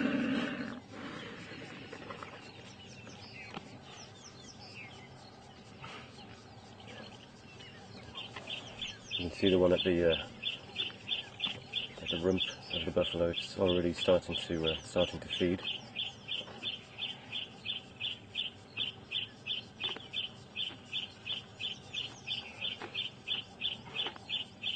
I think the buff is dead now, so at least there is some saving grace in that.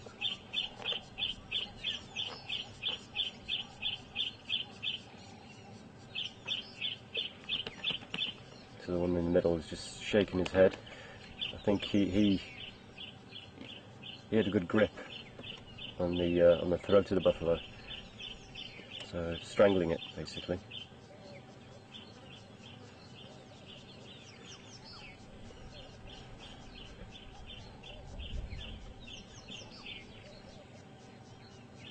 But the lion that's at the rear of the buff, I noticed when I was looking at him, he does have a few scratches and a few open wounds on him, not big ones, so maybe he got slight horning from the buff, so at least it would have put up a bit of a fight.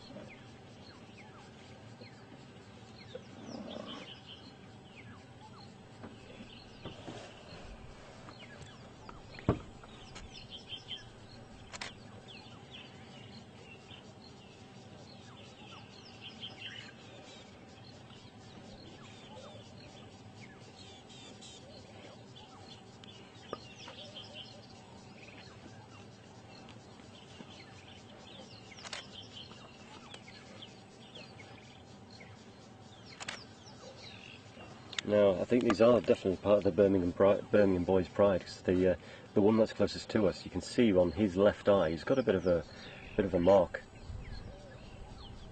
And I think we identified that marking previously. Almost looks as though he's got a bit of a black eye going on there.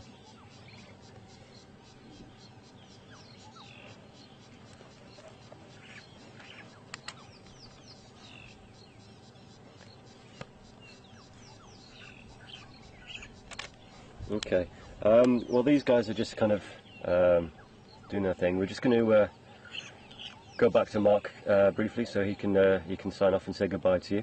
But I'm sure we'll be back to you guys very shortly. So over to Mark, and I'll see you guys soon. Be quicker than that.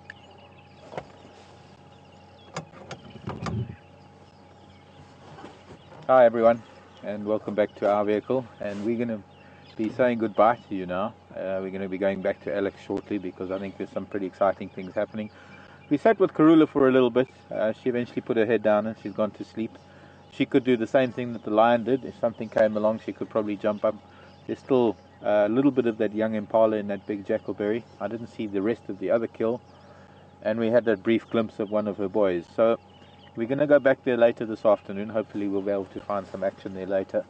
But certainly a great thing to have up on the northwestern end where Alex is with those three males. Funnily enough, when we started coming down here towards Kunyuma and the leopards, there was a small group of buffalo heading straight towards Alex. I did send a message to him through final control not to leave and try and stick around, because it's almost as though I had a premonition it was going to happen. Those buffalo, I think, were doomed. One of them was, at any rate. It's just a sad thing, but it is life. That's what happens. And those boys are going to be feeding quite well for the rest of the day. So I'm sure we'll get back to them this afternoon. In fact, maybe we'll try and open up with them later this afternoon. It's exciting to have that kind of action here on Kunyuma Game Reserve. My name is Mark, and Brian has been with me on camera with Thumb. Has Thumb got a name? Not yet. Colonel Thumb. Colonel Thumb. With Colonel Thumb. What's Thumb today? Just a little bit of a cat. Yes. Cat. Whiskers. Maybe we should make a hippo Thumb. Yeah, but anyways, from all of us on this vehicle, and we'll go back to Alex, and I'll see you all a little bit later. Bye bye everybody.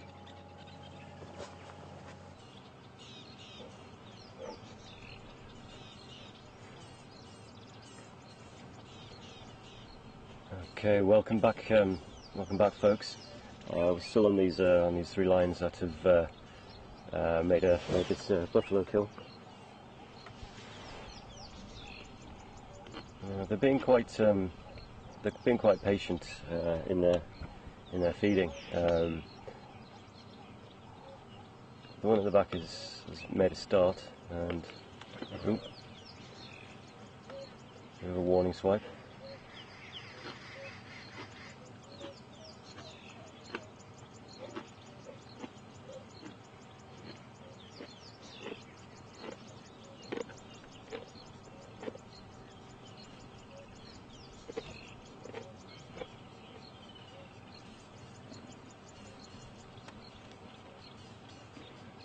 The reason why the one at the back will be going in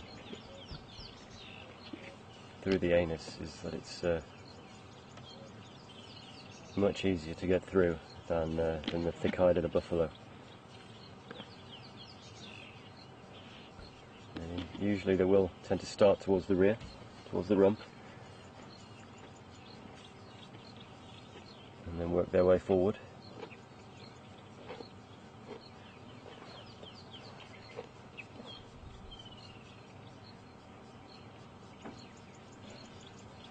But just a testimony to their actual power and the teamwork of being able to take down this buffalo. It's not a big buffalo.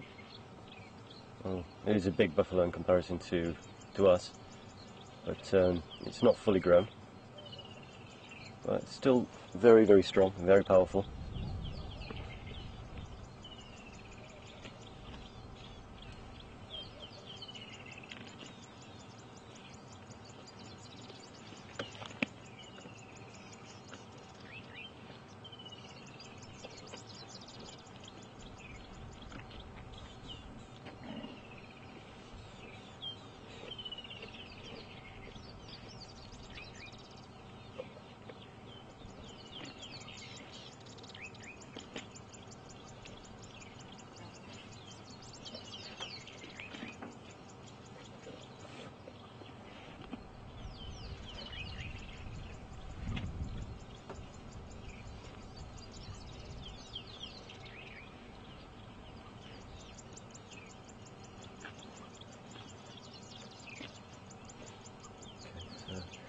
We're going to stay here for the remainder of this drive, and I think Mark and Scott, who will be rejoining us this afternoon, will be coming past here to see these guys.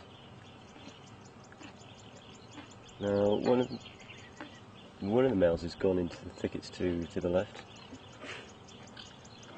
Just going to keep an eye on him. He's just gone for a bit of a rest in the shade. It's been quite an exertion to have pulled this buffalo down.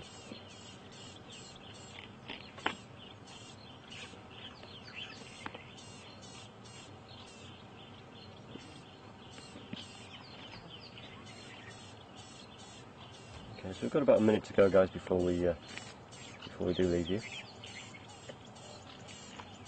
I just want to say thank you for joining us today. It's been quite a nice morning, quite an interesting morning to have seen the action that we had with Kunyuma. Now on these male lions. So yeah, we'll hopefully see you this afternoon when Scott will be back, and he'll be joining Mark on drive this afternoon. I'll be back in the control room. So thank you very much for joining us, and we'll see you soon. Until then, we'll leave you with these lines.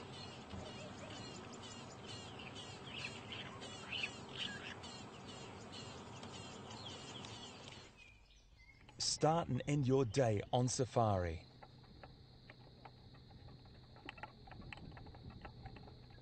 Every day, twice a day through January 31st, join a real African safari live online.